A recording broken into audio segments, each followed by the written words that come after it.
Allow the children it's okay. It's okay. Off your mind. It's okay. She off your mind. like me. Chai! Now wow, people wey suppose talk truth to power don't off mic. And if we talk, now 500,000 they go summer us, call them hate speech. But fear not, my ego don't come. Ingo torchlight every corner, nooks and cranny of all these bad people where they spoil our country.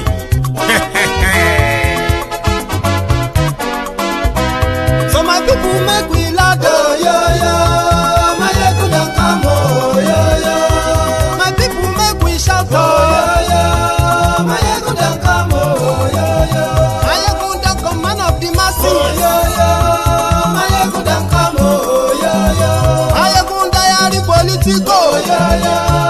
My ego don't come, oh, yo. This one not the off in mind, oh, yo. My ego don't come, oh, yo. And in the touchlight every corner, oh, yo. My ego don't come, oh, yo. Okay, some people be they holla say they want the power. Chai, them be promise us say we go get light and power. Them hustle sote they can't get the power. But now they know they do anything with the power. Every day, dollar just they get the higher power over naira. Still them talk say make we off mind. But thank God say my ego don't come. So my people make you ladder, oh, yo. My ego don't come, oh, yo. My people make we shout, oh, yo. My ego don't come, oh, yo. My ego don't come, man of the masses, oh, yo. My ego don't come, oh, yo. My ego diary political, oh, yo.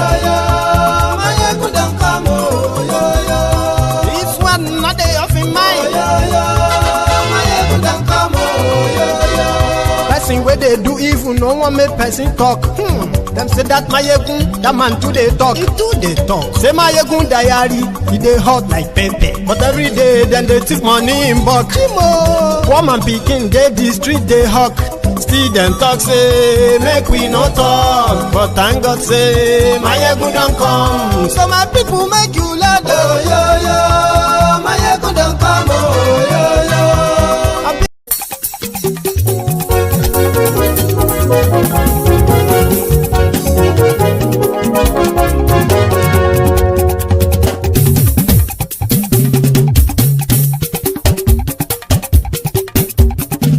Mayegun làwa mọ̀ làmọ̀ tó dòdòdò. Mayegun diary, Mayegun number one. Mayegun làwa mọ̀ làmọ̀ tó dòdòdò. Mayegun diary, Mayegun number one. Mayegun ti dé o, ọ̀rẹ́ ara ìlú. Mayegun diary, Mayegun number one. Lórí Facebook, lórí YouTube. Mayegun diary, Mayegun number one. Gbogbo bó ṣe ń lọ ni Mayegun já wa sí. Mayegun diary, Mayegun number one. Àṣírí ọ̀jẹ̀lú kì í bò níbẹ̀ o. Mayegun diary, Mayegun number one. Bó bá ṣe eré, àní Mayegun máa wí. Mayegun diary, Mayegun number one. Ó sì tún ṣe eré, wàá gbọ́ níbẹ̀ o.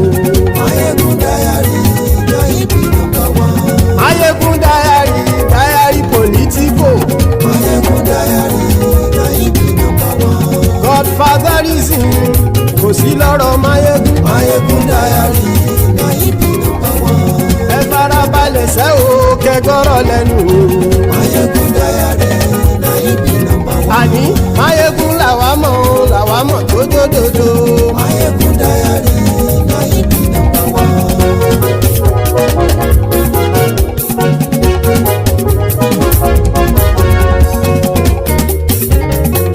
Àní ẹ̀sùn ràkì. Mayegun ti dé. Mayegun ti dé. Ọ̀jẹ̀lú ẹ̀sùn ràkì. Mayegun ti dé. Àní ẹ̀sùn ràkì. Mayegun ti dé. Lórí Facebook. Mayegun ti dé. Àní ẹ̀sùn ràkì. Mayegun ti dé. Lórí YouTube. Mayegun ti dé. Àní ẹ̀sùn ràkì. Mayegun ti dé. Bọ́ bàbá gbé wúrẹ́. Mayegun máa wí. Àní ẹ̀sùn ràkì. Mayegun ti dé. Ijó ìgbádìí yẹ. Mayegun ẹ̀sìn tó bá rúfin o. Máyégún máa wí. Àní ẹ̀sùn ra jù. Máyégún ti dé. Kí gómìnà. Máyégún máa wí. Àní ẹ̀sùn ra kí. Máyégún ti dé. Hello there. Good morning to you. Good afternoon to you.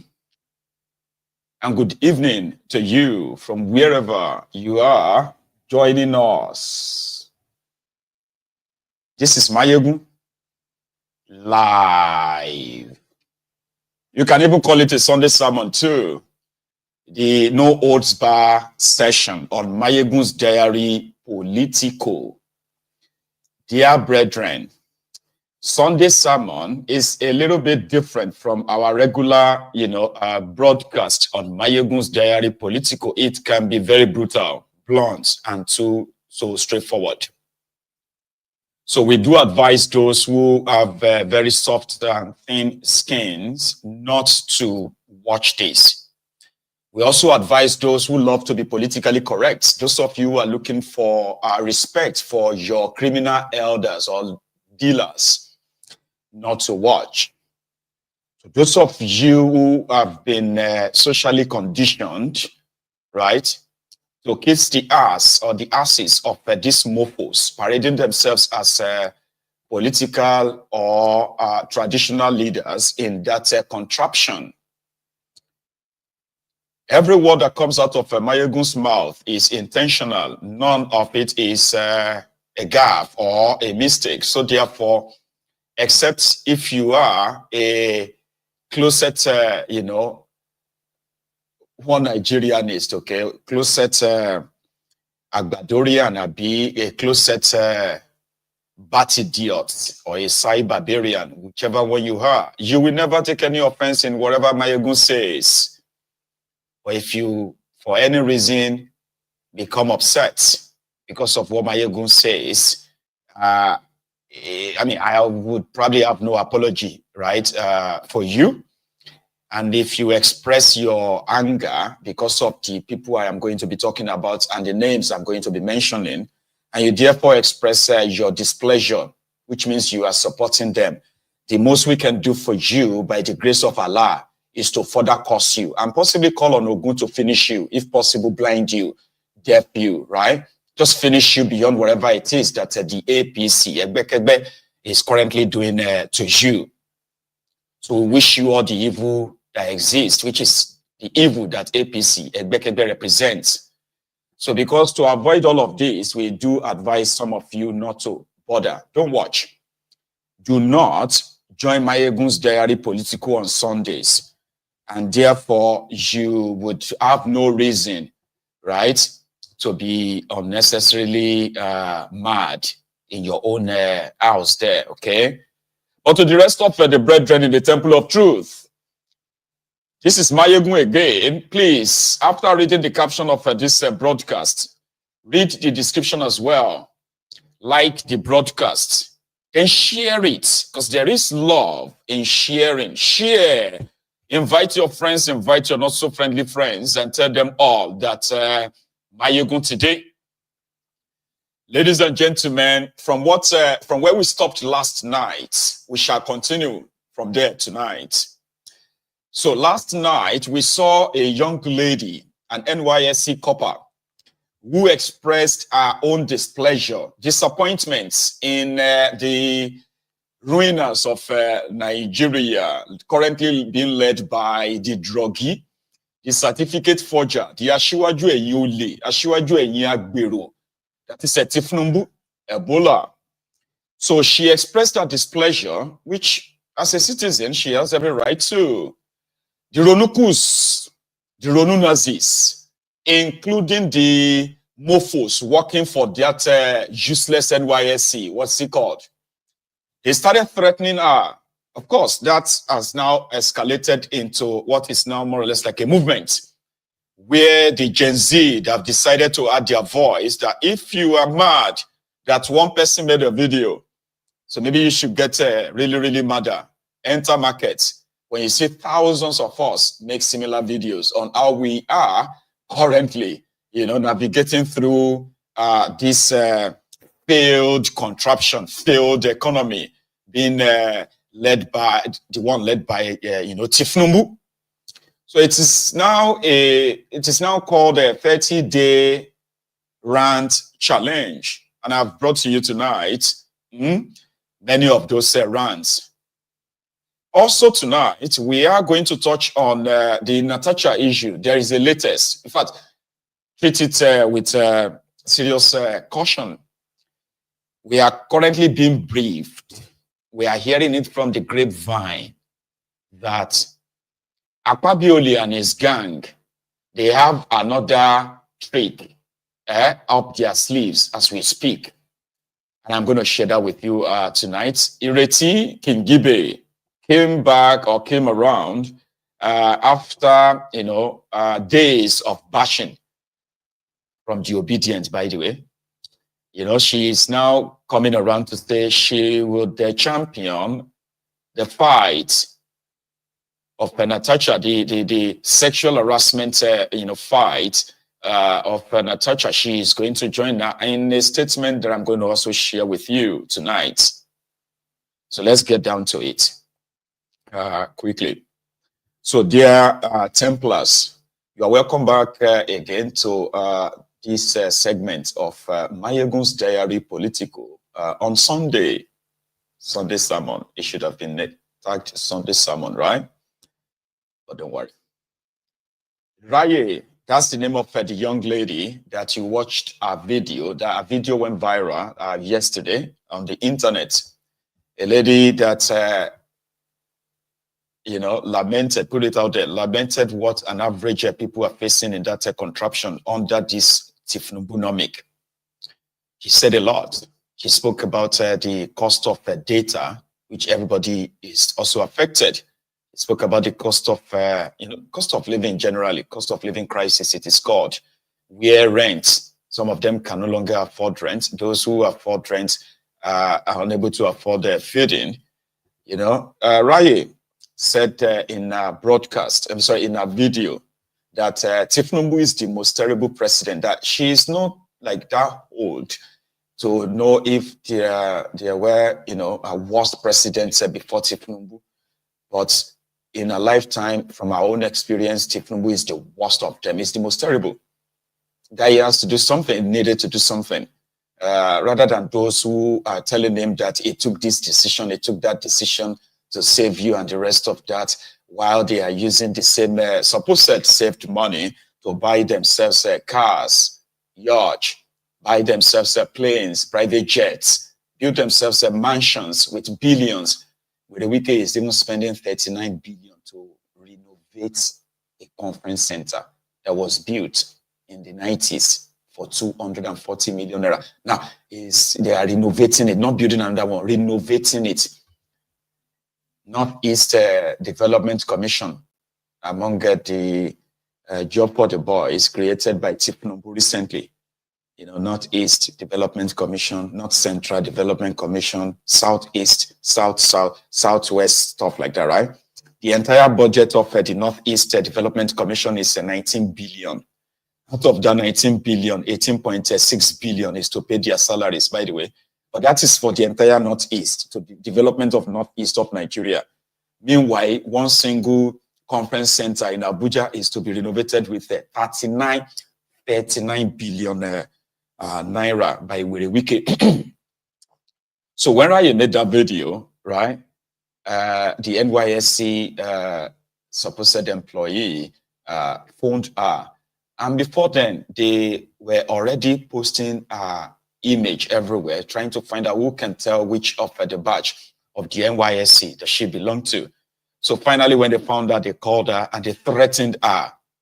They threatened her, which means, if you don't go and delete that video, we'll make sure that you do not get that NYSC passing out certificate. You see that certificate, the one that Mba of Enugu forged, right? It's the same certificate that Thiefnubu never had, because he never went to any real school per se. But he's your president today. So a lot of people are saying that those on social media are just hyping her, that, you know, the NYSC will mess her life up, which is the normal thing in that contraption, by the way. The voluntary slaves, the Ronukus, they even took it even more personal. She is serving in Lagos, and she said, everywhere stinks. Baba, swear on your life. You that is watching me right now from Lagos. I'm not talking about those, you know, those sewage dwellers, you know, the Ronukus per se. Most of them don't even live in Lagos. They're not from Lagos. You that lives in Lagos, you. Can you swear on your life that Lagos doesn't stink? Is that the open burning of refuse in your dump sites from Ojota to Olusosun, right? And then from there to other dump sites across the state where you see all this smoke from that smelly dump, yeah? Or is it the defecation that is so like obvious, so rampant in that your mega shitty? Swear on your life that Lagos doesn't smell. Yeah, from Ikoyi to Oshodi, from Oshodi to Ajegunle, from there to Vokes, all those areas, right? Come back to Ketu or Jota, all these places. Tell me that Lagos doesn't smell on your life. So they took it personal. They took offense. They said, how dare she say Lagos smells, right? So they were now looking for how to force her to apologize, or better still, get her, I don't know the word to use, I think dismiss her from NYSC or something, or you know what, don't give her any certificate so that she will not be able to get a job. You know, and people are saying a lot of things. But now, right, I pretty much appreciated this Gen Z because they have one single tool to voice out, and that is the social media. So far, so good. They are responding in a very likable way to show to Raya that she is not alone. And listen, young lady, when I went on to go and do a bit of a background check on this lady, she is so independent as well. She's actually just been concerned based on what was supposed to be her earnings, right? She gets paid 33,000 naira as their alawi. Meanwhile, a year ago, Thiefnubu said he has increased the allowance, the alawi to 85,000 naira. Baba, 85,000 naira, that was a year ago. Shengbang, Shishi, Toro, Kobo, Sisi, Toyo, they know how to the 33K. Meanwhile, you all know that the inflation is already eating, as you know, is already hitting too deep into whatever it is. I mean, it is that you are earning in that contraption right now. So she sort of like heard that to say, hey, something needed to be done. Oh, we cannot continue like this. This is not life. We are so young. And right now, you know, she said something like, you know, I wasn't born to be paying bills. It's like you work and within a day or two, right, your entire salary is gone. For those of you who have job, think of those who don't. But to Thiefnubu's regime, where they continue to roll out propaganda after propaganda, lies after lies, lies that they themselves are beginning to believe. That makes it even more like dangerous. You know, when you lie to yourself, sorry, when you lie to people, you probably will think, you know, they won't find out, or, you know, like, you know the truth. They don't. So you keep lying to them. But you know, the dangerous thing is when you begin to believe that lie yourself. Yeah, that makes it even more dangerous, because that means you are not, or you will never, for any reason, make any correction. Even when people call your attention to it, you won't. Because you strongly believe that you have not done anything wrong. We are doing great. People said we are doing great, kind of. Here was Thiefnubu's Minister of Misinformation. Idris, his name, talking about Thiefnubu's regime. Before I start showing you the 30-day rant challenge from the Gen Z in support of Raye's position. But look at this move. Mr. President, the charismatic Bishop Conference, at the height of the issue of the fuel subsidy, when we thought it was biting so hard and Nigerians were getting a little bit worried, the charismatic Bishop Conference organized a very major event at which I was invited to be the guest speaker. And I know the kind of position that the charismatic Bishop Conference took in ensuring and enlightening Nigerians on the need for us to remain together, to be united, to be focused, and to maintain an unflinching support for government, even in the face of the kind of temporary hardship that we took. Mr. President, I thought this goes a long way in ensuring that at least our religious leaders are also mindful of the need for us to come together, even in the face of hardship. I thought I should say that. Your Excellency, the leader of the delegation talked about the fuel subsidy, the removal, and the temporary hardship that appeared to have been occasioned by that. They also talked about the need for prudence in resource allocation and also the need to drive away corruption in the process. Mr. President, it is no news that indeed in any kind of reform that happens in all parts of the world, temporary hardships are usually experienced.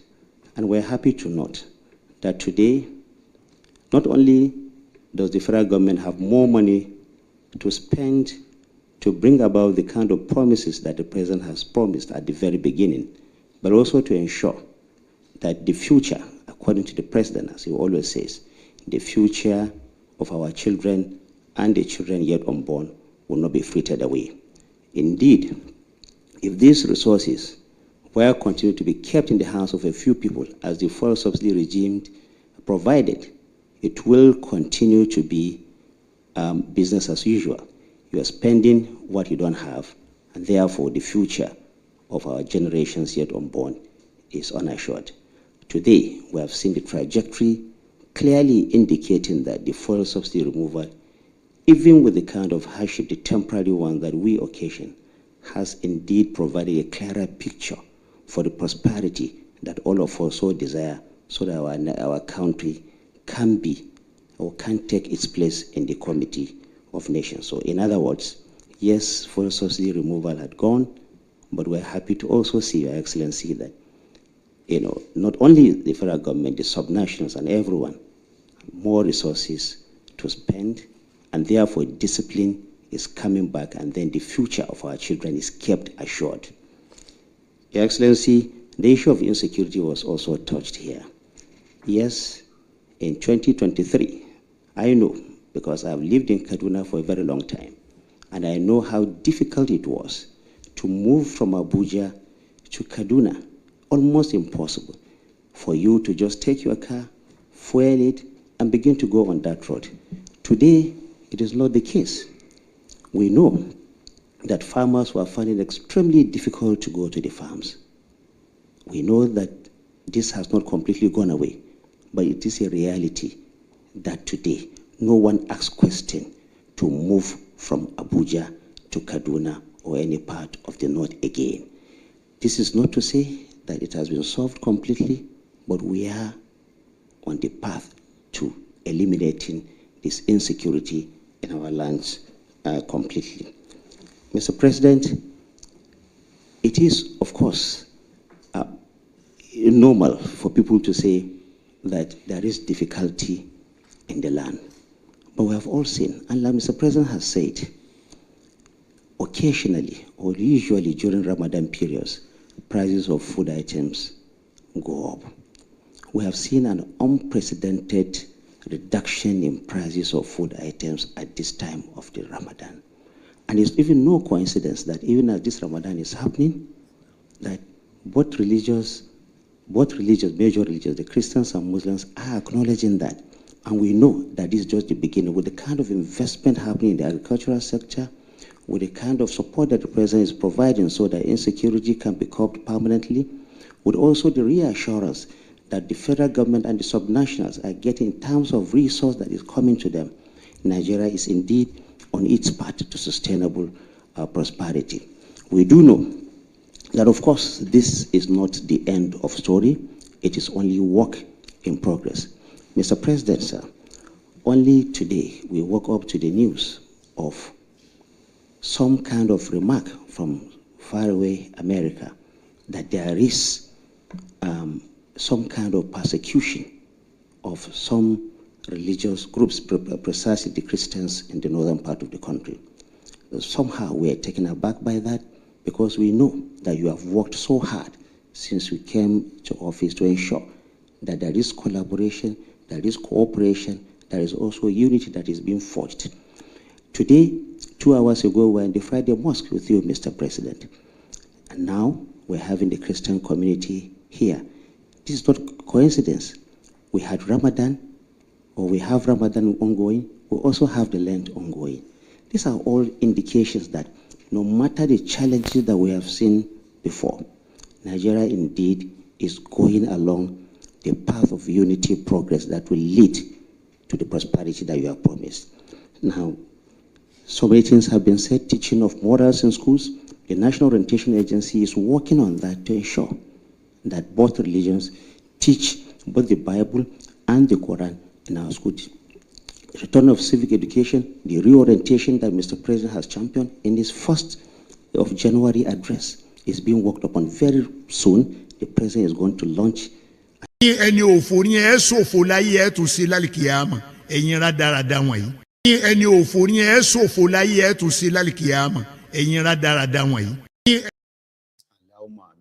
Ẹ ṣòfò láyé APC ẹgbẹ́kẹ́gbẹ́ ẹ ṣòfò láyé ẹ tún ṣe lálìkìyàmọ̀ ẹ ní jèrè láyé ẹ ní jèrè lálìkìyàmọ̀ gbogbo ẹ̀yin tí ẹ ní í ṣe pẹ̀lú APC ẹgbẹ́kẹ́gbẹ́ àtẹ̀yìntẹ̀ wà ń lo òyìnbó àtẹ̀yìntẹ̀ wà Nàìjíríà o òfò lómi ẹ̀fọ́ ṣe òfò lẹ́ṣẹ̀ tìrantìran ẹ ṣòfò láyé ẹ tún ṣòfò lálìkìyàmọ̀ àmín àmín àmín náà kò fàyà kún òfò lẹ́ṣẹ̀. Did you see how he conveniently he was rolling out his lie? I told you, the most dangerous people are those who lie to themselves and believe their lies. In Yoruba land, we say, two people don't actually really, lose on lies. If the people that they are lying to don't know that they are being lied to, the people that are lying to you obviously knows that they are lying to you. You hear that? You can now drive from Abuja to Kaduna. Meanwhile, these mofos don't even drive. They fly. They all have their own private jets that they fly over all the terrorists kidnapping people. Yeah, we know the farmers are not back to the farm yet. But we are everywhere. They are going back. Oh, we hear that there is persecution and killing of Christians in Nigeria.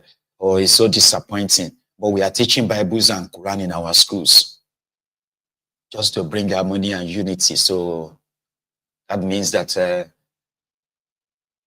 Christian persecution is not really real. Yeah, we know that during the Ramadan and Lent, things always become expensive. But we have been receiving the news that things are becoming cheaper in this Ramadan. And a lot of people have been confessing to that, but that's not true. That's the problem about people lying to themselves and believing their lies. If you are an APC, a Bekegbe supporter watching this program this evening, I know that normally people believe that this doesn't really work. Look at me very well. Oh. You that is watching me. The fact that you think this APC, Egbekegbe, and their atrocities, right, can be, and their victims too, right, can be glossed over. Here you get now. So from the bottom of my heart, yeah, you. You know, I told you before, I said that if you are, for some reason, a closer supporter of this APC, Egbekegbe, it is ideal, don't watch my ego. I am not a gentleman. I am not a, what do you call it? Anyway, sure. Because right from the bottom of my heart, after watching the videos of some of these Gen Z taking up on the entire system and speaking out their own truth and challenging this, the lies that you've been spewing and pushing, the gaslighting of the people that you have been doing. So from the bottom of my heart, you that is watching me right now, if you are one of the closest supporters of APC,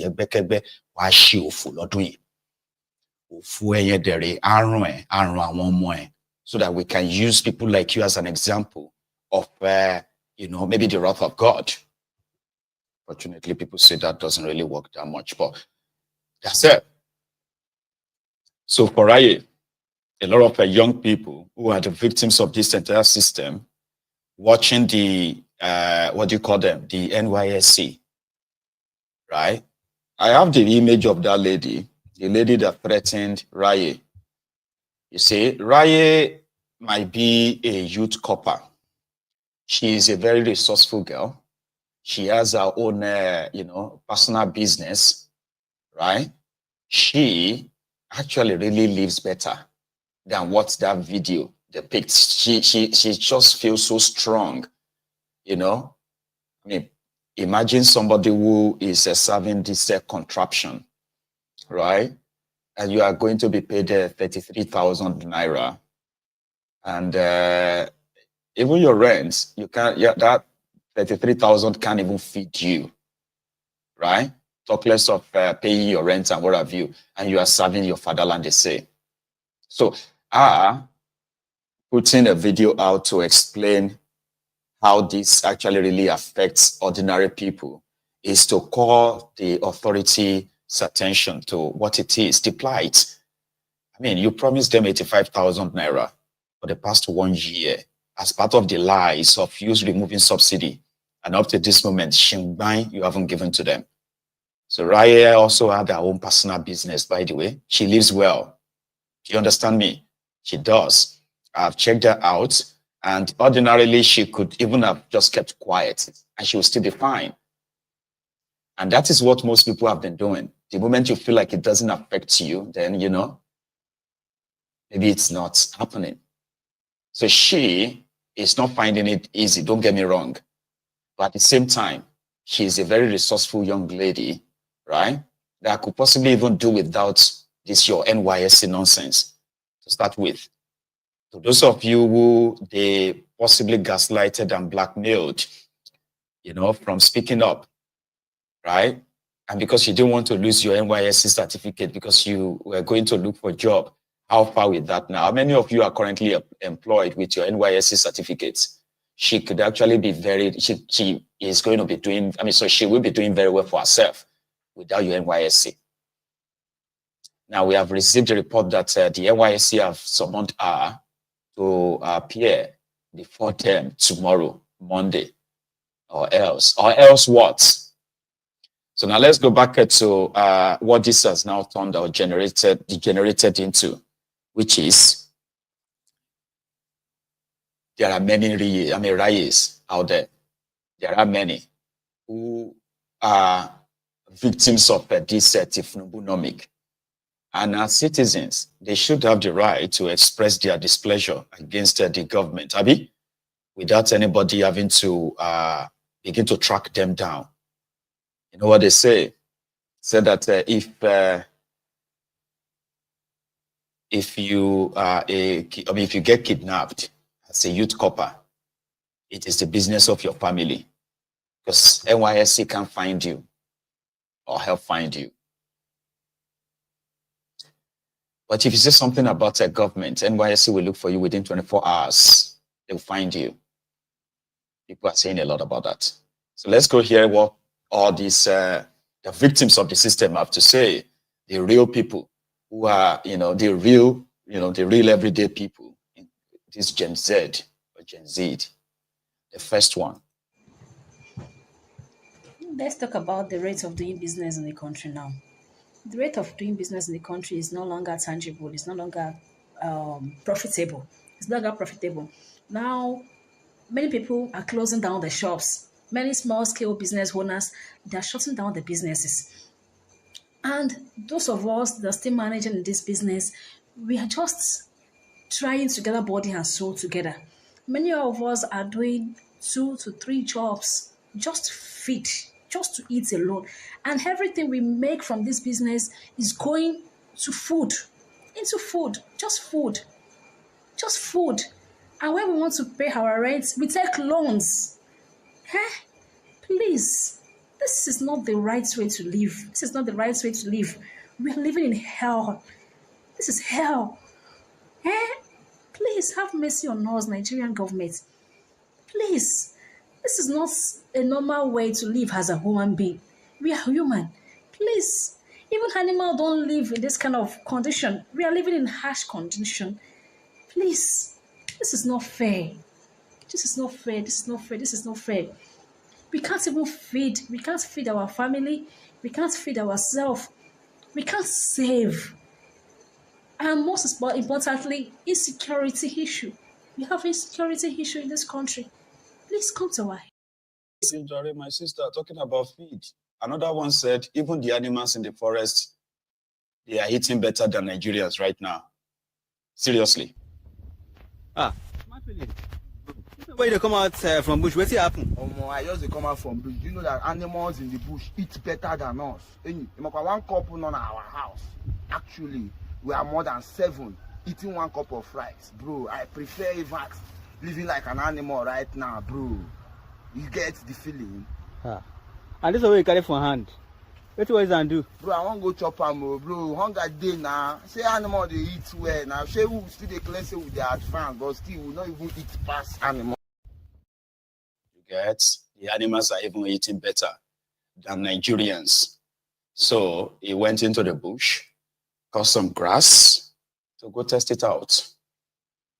How about this? When you were looking for votes up and down, you told us you would give us 24 hours electricity. As you can see, I'm in darkness now. And NEPA has taken the light. Tinubu. Tinubu. It is not by force that you should be president. It's not by force. It's not by force. If you don't know what to do, leave the place and let somebody else do it. After all, you gave us the chief of the brainless, Buhari, and he was there for 8 years and he didn't do anything. So you want to use the same format. Kò lè work, Oga. Everything is expensive. We are finding it difficult to eat. We are finding it difficult to find our daily survival. Transport is expensive. Food is expensive. Don't even go to clothes. We are still wearing the same clothes. And when we say talk, you will tell us, you start threatening us, you will arrest, you will put us in prison, you will put us here or there. She ya werey ni. Egbetokun na the mad.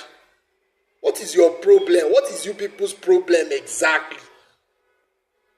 Tinubu? There is no light. I saw you the other day talking about AI. Nigeria is a very unique country. We always break records. Maybe we'll be the first country to do AI without light. We might be using kerosene to run our own AI.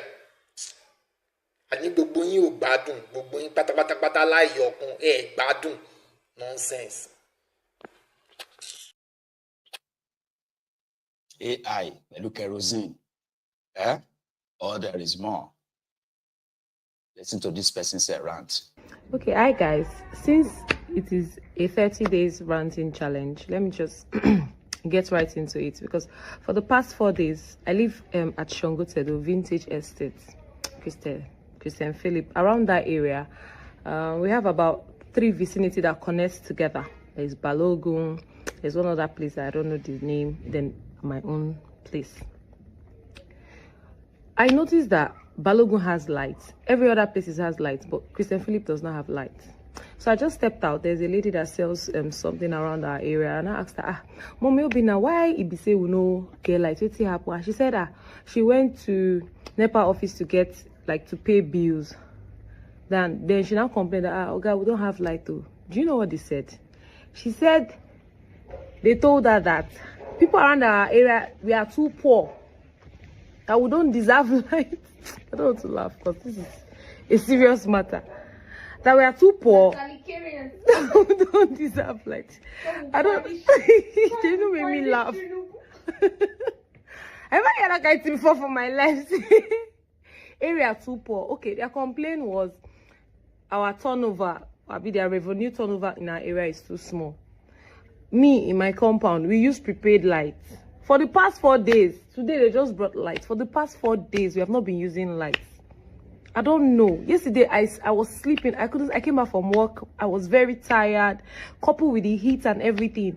I sat down about 1 to 2 o'clock. I sat down. I was thinking my life. I was like, why do we deserve to be treated like animals? Why? Why? What did we do? What did we do? Okay, even if they don't bring light, don't we deserve like a broadcast or something? Do you get? I don't get it. Oh, this country is deteriorating so bad. Like nobody cares. If you come out and talk, they want to silence you.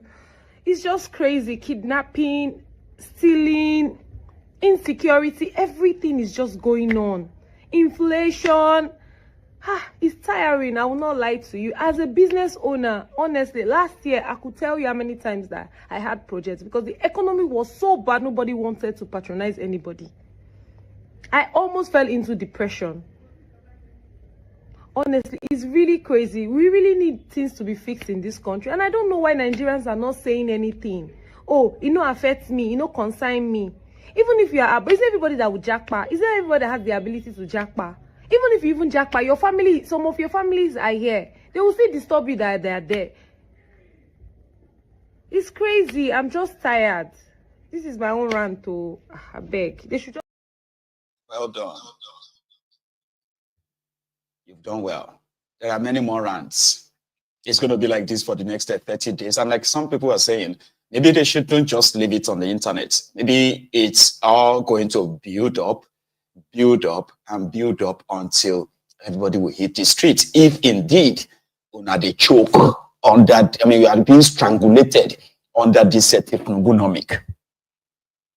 Here is another lady and our own rant. This one is a long one.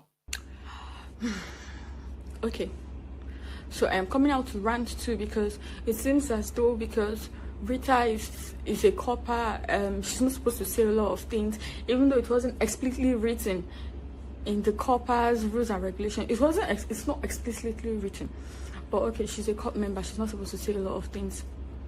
What about us that are not serving? Yes, I'm not serving, no, I am done serving. And to be very honest, we are all tired, we are all frustrated, we are all depressed, we are tired. Look at the lady that jumped off Third Mainland Bridge a few days ago. Do you think because she wanted to die, a normal child like that? She's tired, everybody is frustrated. You're doing a lot of things and it's not even working. In Nigeria, only a Nigerian would be doing bid, would be doing content, would be doing 9 to 5. Jesus Christ, do you want to kill the muscles in our body? Our counterparts abroad at 25, they're already done with their masters if they want to go to school. They're already done with a lot of things. They already know where their destinies are headed. They just have to look towards this career path and they're going to go through with it. But here, you're not doing 3 jobs. Who is your father? It is crazy. It is annoying. What do you want us to do? How do you want us to survive? I'm not even going to talk about food stuff because a lot of people have been talking about food stuff and it looks as though it's now a nursery rhyme that everybody is singing. Let's talk about careers. I'm not even going to talk about the people that didn't go to school to study professional careers. Let's talk about the people that actually study professional courses. Okay, let's use doctors for example. You go to school, supposed 7 years. How? Do they even spend 7 years in school? Some people end up spending 10 years in school to study one course. They come out, they are doing their house job. Formerly, you could use your house job to buy a car. Now, which car? Have you even finished transporting yourself? Talk more of savings. Let's move to nurses. You finish going to... I'm not even talking about the ones that went to nursing schools and have HND certificates. I'm talking about the ones that go to school, come out with BSc, RN, ROM, RUP, PH, something. All of those serious degrees. all of those serious qualifications, they come out with it. Oh yeah, now give them places to do internship. It's a struggle. It's a scuffle. If your father doesn't know, if your mother doesn't know, if your aunties and your uncle doesn't know somebody that knows somebody that knows somebody, no, you're not getting. Before you get a placement for internship, you will see when you come out and you do the internship. Oh yeah, get a job now. You want to pay a nurse 50,000 naira. Do you know how much it is to train a nurse in school? And this school fees is not even that your scholarship or something. No. It's your parents that will bring almost 5 million naira to train you in school. You come outside, you're getting 50,000 naira. How are you people calculating that ratio? How? Okay, let's even go to the medical laboratory professionals, those medical laboratory scientists, to see a place for internship, to actually see a place for internship. You have to go and move and write. Go to this state, write the exam. Go to this place, write the exam. Go. You are not seeing anything. You are finished. Oh yeah. Is it even the school? You want to study one course and 300 people in your class. Do you what? The classes, are they even... Oh my goodness, oh my goodness, oh my goodness. Your citizens are all looking for a way to leave the country. Your citizens are all looking for a way to leave. Does that not say something to you? Does that not do something to your body? You're supposed to look for a way to keep your citizens back, because who's going to produce the next generation for you? If everybody in this generation wants to leave, if everybody in this generation does not want to be here, because they are not even seeing a headway, they are not seeing a pathway. The other day, Abike Dabiri said they are about to bring someone's corpse from Iraq. Iraq! Jesus Christ! Your citizens are now going to Iraq, and that does not tell you something. You're just freestyling. Oh, if you want to leave to... You're supposed to be looking for ways, solutions, that your citizens don't leave the country. Because if all of these people leave the country, your intellectual power is gone. But it seems as though this government does not even care. It seems as though this government is just moving on vibes. They don't care. Oh. Anything you people like do, they're still going to rule. Come on now, come on, we are tired, we are frustrated. Everybody just wants a better life. Even people that didn't even think of leaving Nigeria, the ones that swore by their mother's grave and their father's grave that, oh, Nigeria is my country, I'm going to stay here, I'm going to try and look for something, I'm going to do my best, I'm going to make sure that I don't leave the country, I want to be... How? They have started having the thoughts to leave. Everybody wants to leave. Look at the child that died in Ebonyi a few days ago. How? You don't have... Oh my goodness. You don't have the slightest equipment to be able to save a child. How? So what is happening in our federal hospitals? I'm not even talking about the community centers, the healthcare, or the community health centers. I'm not talking about that. I'm not talking about the primary health centers. I'm not talking about that. I'm talking about federal hospitals. You go to a hospital and they're asking you to bring your own oxygen, buy your own oxygen. Hey, Jesus. How? How are we going to go from here? What is the way? What's the way forward? What are we going to do, please? You people should say something. You people should do something. We have to hear something. How are we still complaining about stable electricity in 2025? How is that still a problem for us?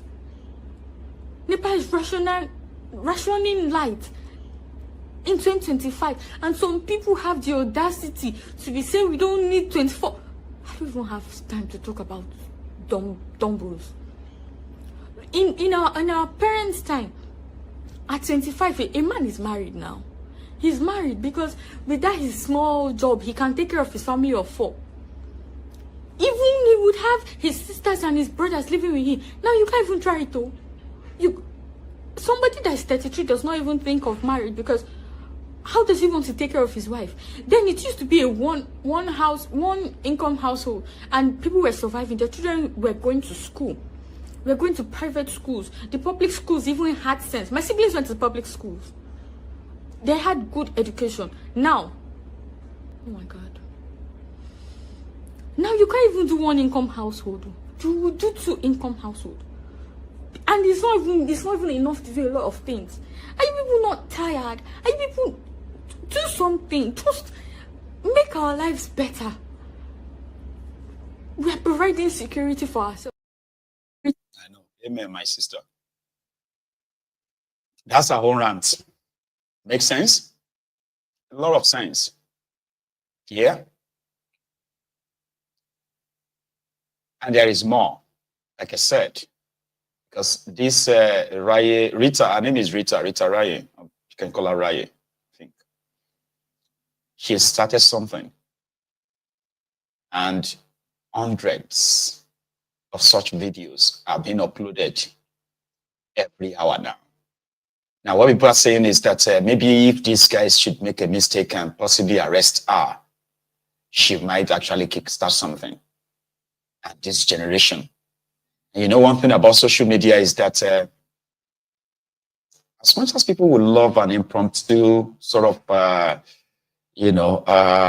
showdown, social media has a way of recruiting everybody into it. And it seems that it is already ongoing. So when you see them express themselves in this manner, as many of them as possible, I don't know, all you have to do is that right now, just on Facebook, on Twitter, on X, just put hashtag 30-day rant challenge. You will see hundreds running into thousands of these clips. And today is just day one of those 30 days. Again, there is more. Here is someone else's rant on the matter. So Tinubu, what have you ever done for the masses?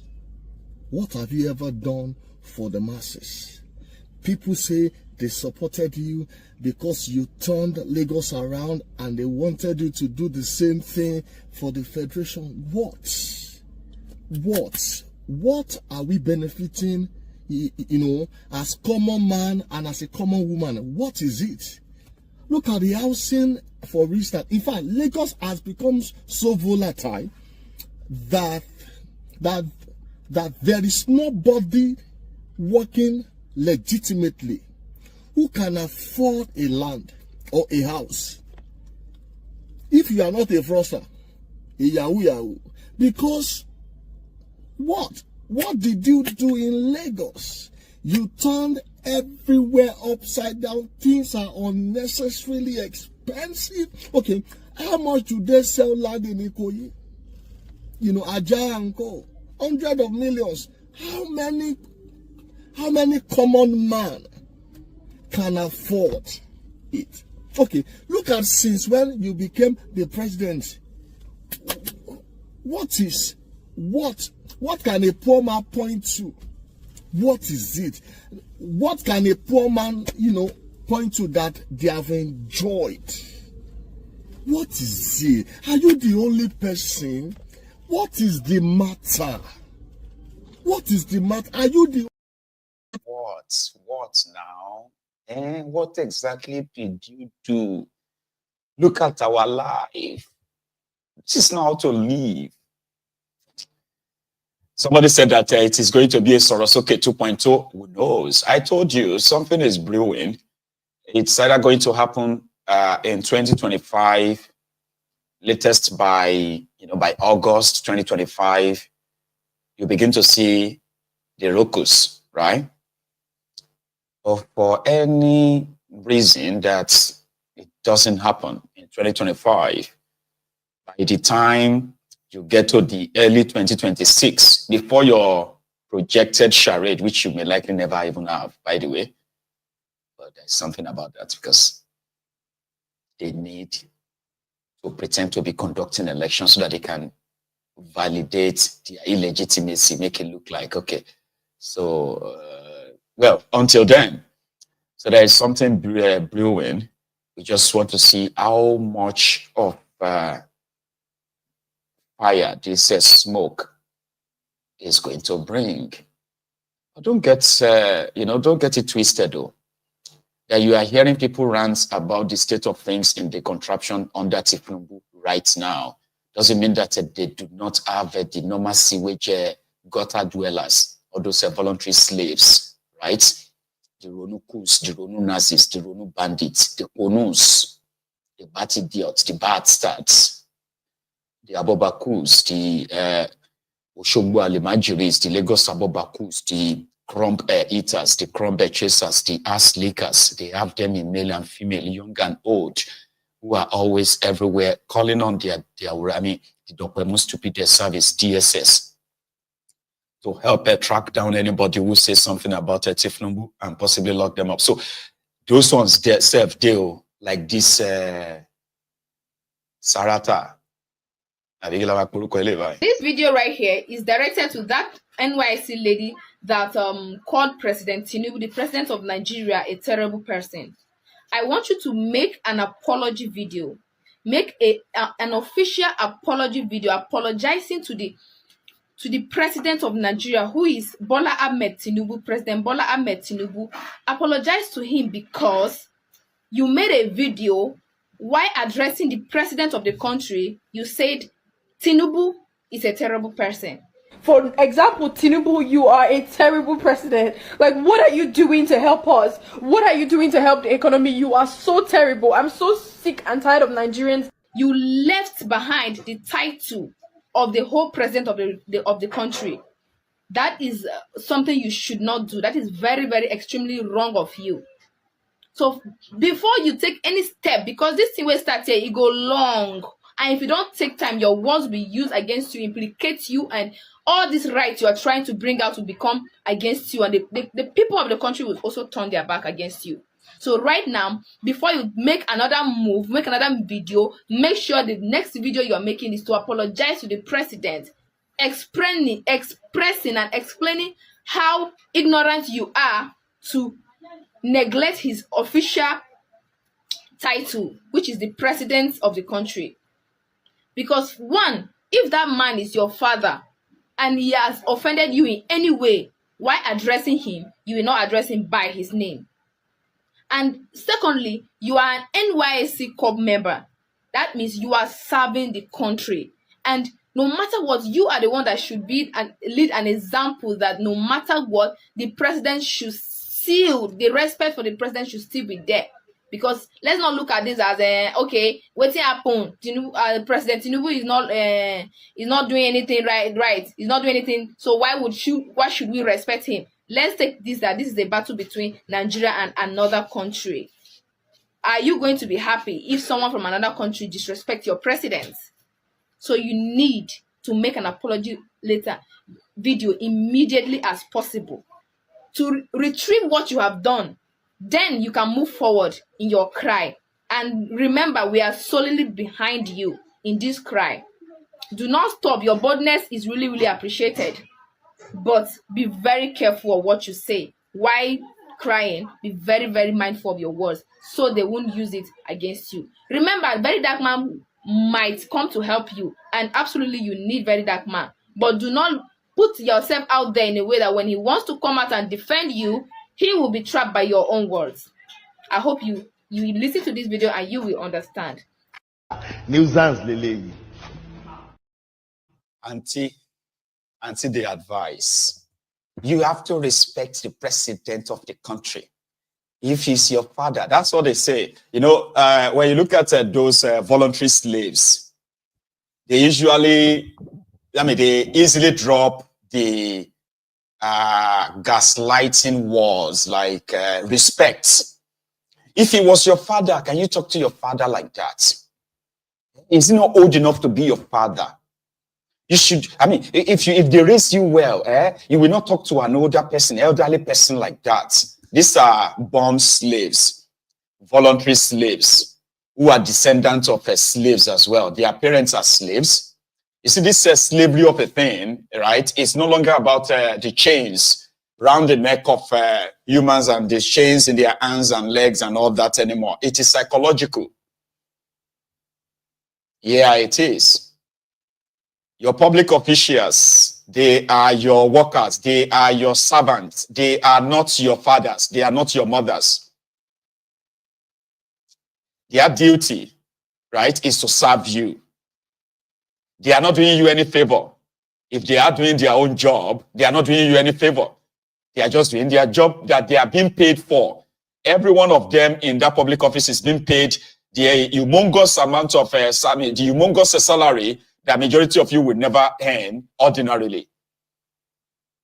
So the idea of you prostrating for criminal politicians because they are old is slavish. And don't let anybody gaslight you ever in your life, okay? That you have to say sir or ma to any politician or any public office holder, what have you. There are those who probably will hand your respect simply because they manage to stand out, do what is right by the people, right? And somehow you look at them and say, well, you've earned my respect. I respect you.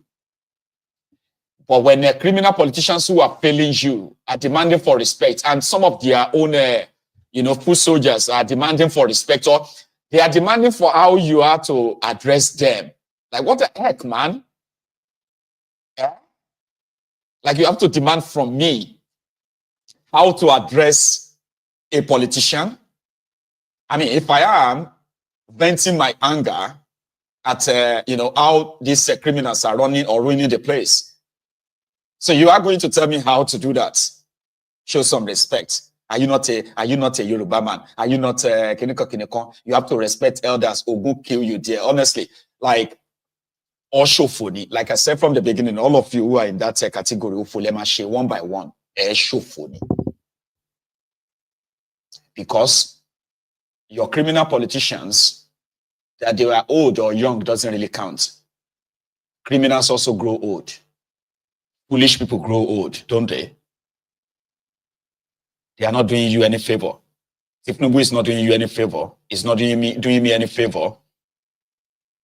So if you see anybody coming out to say, this is how you should react, or this is how you shouldn't react, the right thing for you to do is that if you see if they are closer to you, like they're not far from you, you can roast them 500 like that. Do it first and ask question later. Because you see this slavery mentality. There are those who are born slaves that way. Okay? And somehow, they are programmed to act that way. And that is why we call them the enablers, who enables these rogues who thinks they are doing us any favor. They are not doing you any favor. If they can no longer make it work, the right thing for them is what? Is to throw in the towel and walk away and let those who can do it take charge. But these guys will kill. They kill, they maim, they bribe, they rigged just to take over power. And now they have the power.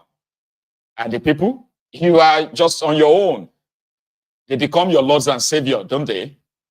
Here is another rant, by the way. This time around, this one came to put a clarity. Listen. Now, if you make a video and then you post it online, some stupid fools, adults for that matter, 40 years, 50 years, they will gather each other.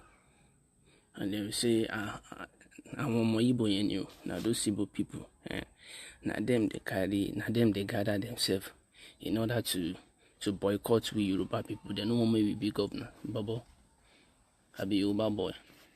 Chill, listen. I'm from Ibadan, Lamola. Akinyele local government. That's where I'm from. So it's not about tribe. It's not about religion or whatever. This government is whack. Tinubu is a joke. All the people that are supporting him, they are non-entities, as in they are imbeciles. They know they think. I don't understand. I know they think. I know they see waiting they happen. For a day, now how much for a day that time? For a day around 200. The high come up go 1,000. Then the company that come 800, they expect us to applaud them. She not that price meet them. Person come outside, come talk, say, okay, the country no good. Una they boycott them, una they mad, una no guess it. And there was this guy on TikTok, Scott, the guy that calls out realtors and all of that. You see people on that comment section saying that, hey, if you no get money, no buy. Now, are you guys retarded? When sometimes I just look at it and say, nah, these people are, It's unbelievable, right? You're right, bro. You're right. But people are saying, some people are complaining about poor electricity. Despite their band A, band B, band A, poor electricity. And that reminds me of that lady that said that they are too poor to have electricity. somewhere in Lagos, right? They told them that they were too poor. Your people are, no, you are too poor to have electricity. You don't deserve electricity as poor people. Baba, people are already pushing the narrative that 24 hours electricity is not good for Nigeria. Baba, I have seen people pushing that right now. Under Bokohari, when people were complaining about rice, rice is now 15,000 naira per bag. Which kind of country it is? Well, what is this? They didn't know that they are still going to pay 100,000 naira for the same bag of rice, by the way. But under Bokohari, some of these Ronukus, the Ronu Nazis, who were then Buhari idiots, the cyber barbarians, right? But they said, must you eat rice? Why don't you go and eat something else? Today, they are already saying Nigeria is too poor. Nigerians cannot afford 24 hours electricity. So therefore, people should stop asking government to give 24 hours electricity. They are already pushing that as you are watching this video. Like the Ronukus are already saying Nigeria doesn't need Nigeria cannot afford 24 hours electricity. Nigerians won't be able to pay. So it's better like this as they are, rations. You know, APC need to die. You get that? APC lati shegbe. APC and everybody to associate with APC won lati shofu. They won lati shegbe and lati shegbe danu for people to actually have their liberty. And every effort to destroy APC, Egbekegbe, and everything that is associated with APC, Egbekegbe, should actually be what they call it should actually be a commitment, sort of like, national, like they say, it's a task that must be done, Rabbi. It should be a national task. That's APC, I'm going to destroy APC. If APC still exists, talkers of holding any power, that contraption is doomed. 100%. On the other side, when I look at what APC is doing, it seems like they are making the disintegration of that contraption even pretty much like pronounced, like easier. Like people can agree that it's just a matter of time before this entire bakery will fall apart. Here is another person said, Rant, I want you to listen. I have a lot of them, right? Just so you can have the context of what Rita has now created. Now it is now more bigger than Rita. Guys, I'm very tired and I am exhausted. I'm feeling so sad. I'm just coming back from the market to go. I went to get some ingredients for my Zobo drink. Getting to the market, I couldn't buy ginger. I couldn't buy ginger, guys. 1 derica of ginger is 8,000 naira. And at the end of the day, I don't get choice. I just have to get it like that. My pain is that it appears some people did not understand what we were actually facing. That things has gone so wrong. And if we manage to do Zobo, organic one, I don't, because I take from it and my family take from it. I don't want to be adding artificial things inside my Zobo. So I used to, prepare it organically. You will go to get pineapple. Pineapple is very expensive. You will go to get ginger. Ginger is nowhere to be found. You will go to get all those ingredients. You will get clove. You will get cinnamon stick. Name them, all of them. At the end of the day, you will not even gain anything, and people will still come back to ask you, Madam, why don't you have Zobo for 100 naira? Nibo, how will I prepare Zobo for 100 naira, for crying out loud? Am I gaining anything? Una wan send me go village? I don't understand where this man is taking Nigerians to. And everybody is just keeping quiet. Nobody's talking. Nobody's talking. Everything is just going on. Ginger that I bought for 8,000 naira. This is one derica of ginger. When you hear derica, you would think that they measure it very well. They couldn't even allow the derica to get to, the ginger to get to the top. This is 8,000 naira. 8,000. 8,000 naira ginger.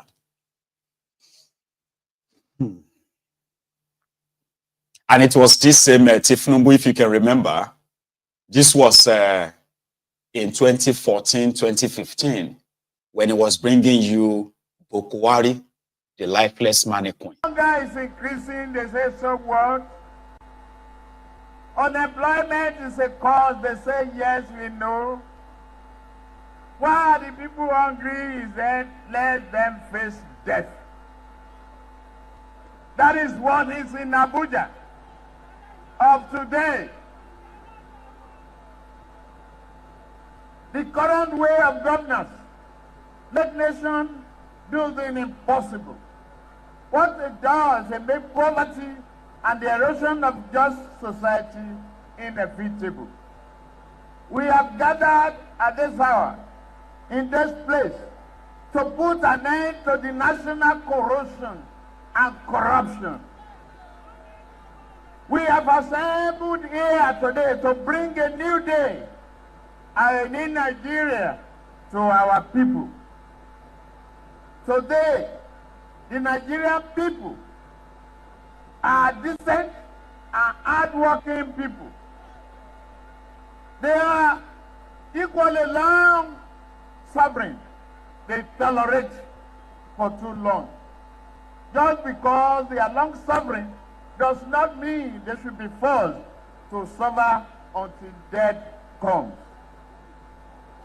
We, our people, we've had enough of excuses.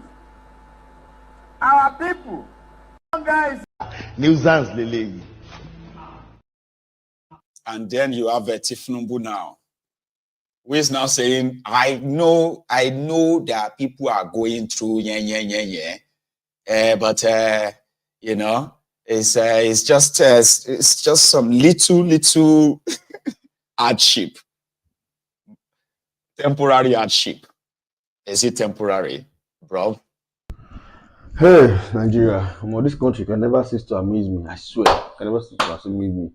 Una don't finish yourself with this country. So una don't even get mind again. They've destroyed your moral, they destroyed you completely. Your self-will as a human being has been destroyed. Swear on you people that you come out and you cannot stand and fight again. It's a small girl who is serving an NYSC corps coming out to speak her truth. And this truth is a general truth that is facing all of us. Because of cowardness and some kind of stupid selfish interest, we know if we come out and talk. Share the credit of English they talk about when at 6'5", not lie. Share the cost of things going up almost every day, not lie. How many of them don't go market, go back again the same day, and the cost of that thing no go up? So what exactly has she said that is a lie here? Every day that they come out now, call the praise government. Nobody for talk anything. That time I'm not for no say rule book get rule because she's praising the government. But because now she's talking the reality of millions of Nigerians who cannot just say anything. I don't know why they don't tire us for this country. They check we are all. And what do we do also? Why we don't chill us for this country? We don't feel talk. When they die, you rather they die in silence. You rather they die. You just like to they die in silence. We cannot they die in silence. That's why I'm not talk bullshit. That the girl don't come out and talk about what she's facing. They don't want to say she won't trend. I don't understand how this girl wants to trend. What she's saying here is it not the reality of all of us? Tell the truth by it is as it is. Not be waiting in the face. Then the girl is coming out to speak what's happening, and all of them now some idiots we don't get sense because I know for this country people go there they don't just get brain, their brain don't grow. Next thing they get now, hit their brain, is empty skull, and you are coming to want to bash the girl, say rule is rule. So when I not track people where they show money for TikTok, bandits, but when I track una citizens complain about hunger. Under how many? Under 24 hours, they don't track this girl down, get her number, call her. But back the day online on TikTok every day displaying greed of cash. None of you track them. Nigeria. You see the country you live in. You who are a citizen, you are the one who is locked up and in chain. Now you did a monitor pass. Now you did a look pass. But people they commit crime. If they legalize crime in this country, they should tell us. Instead of you now using scope, because from everything people do as the government, you are showing that you have legalized crime. Because people come out and speak, you pressurize them. People come out and say what they are passing through, you go after them. But the real people who are doing all sorts to Nigerians, we don't know them, we cannot track them, they are untraceable. Some useless fool will come out and come and be saying nonsense. I spit on you. Nonsense. Imagine say this girl now can't start to sell her body for money. Imagine that's what she's doing now in the NYSC to survive. Nobody will know. Thousands of women girls in that NYSC camp, that thousands of them, let's not deceive ourselves as Nigerians, they sell their body to survive. Is it not because of a failed system? Is it not the system that is pushing them to do what they are doing? We've not addressed that one yet. We're here talking because a girl came out to speak her truth, speak what she's going through. Some of them are foolish idiots. They tell us, say, keep quiet, no talk. You gonna die, you know, go talk. You go kidnap, you know, go to Asaba, go to other places, go to other places in Nigeria. Lagos, Abuja here. Prostitution is taking all over the country, like it's like a wave. All over the country. That's like what is going on right now. All the ladies, that's what most of them know. Prostitution. Why? Because the system has bastardized and destroyed everything. They have no hope. They have no place. They don't even know where their next meal is coming from. The next thing they're thinking about is how to spread their legs. And some idiots here will come and say, hey, madam, keep quiet. No talk. How much is your network tariff? How much is data? How much are you paying? Somebody say now, an idiot been called the talk for Twitter, say now her lifestyle. Stupid lifestyle. Which stupid lifestyle? How much do they earn first? How much do they pay them as this thing for every month? Alawi? How much? How much we rent? How much we rent? Where landlord they collect? Idiot. 12 of ìgbà kan máa dé àsìkò kọ́ṣì ń bọ̀ wá ìgbà kan máa dé àsìkò kọ́ṣì ń bọ̀ wá tólóró máa sáré ọlọ́pàá máa sáré ayé máa sáré ẹyẹ tí ò dúró rere máa sáré àlórà máa sáré hs tí kò mọ kankan máa sáré everybody máa sáré gbogbo wa pátá máa sáré ìgbà yẹn ti dé àsìkò yẹn náà làwà. Ìgbà yẹn ti dé àsìkò yẹn náà làwà everybody máa sáré ọlọ́pàá máa sáré àwọn tó ń ṣòro gan máa sáré olúmọlẹ̀ máa sáré àpènà máa sáré olúwo ìlú gan máa sáré everybody pátápátá máa sáré gbogbo wa. Ọlọ́pàá máa sáré àpènà máa sáré olúwo ìlú máa sáré sójà kan máa sáré. Apata máa sáré àsìkò yẹn ti dé àsìkò yẹn náà la wà yìí. That is someone's rant, by the way, in reaction to Rita Raye's rant, and there is more. I don't know if I should keep giving you them or you've had enough. Okay, before you say you've had enough, okay, I have another one. Here is another person's rant on the same matter. I believe you're familiar with this video of this NYSC copper that came out 2 days ago to talk about how expensive things are currently in Nigeria, and went as far as calling Lagos a very smelly state. I will imagine our powerhouse now you call smelly state.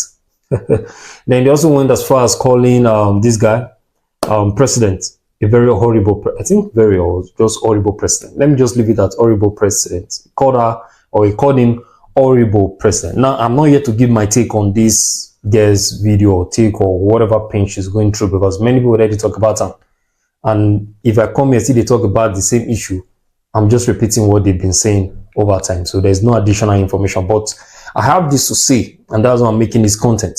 Now, in the Nigeria setting, there are three sets of people you must face, or three sets of persons that probably maybe you face them, or you're aware of them, or you are just facing the three at the same time currently in your life. One is the oppressor. The oppressor, to him or her, if he oppress you and you don't get right to talk back to him, and that's because he's older than you. So even as they oppress you, you should just be taking it, not talk back to me because I'm older than you. And if you try to talk back at me, I'll tell you, say I did older than you. You should not be disrespecting me. That's the way the oppressor works.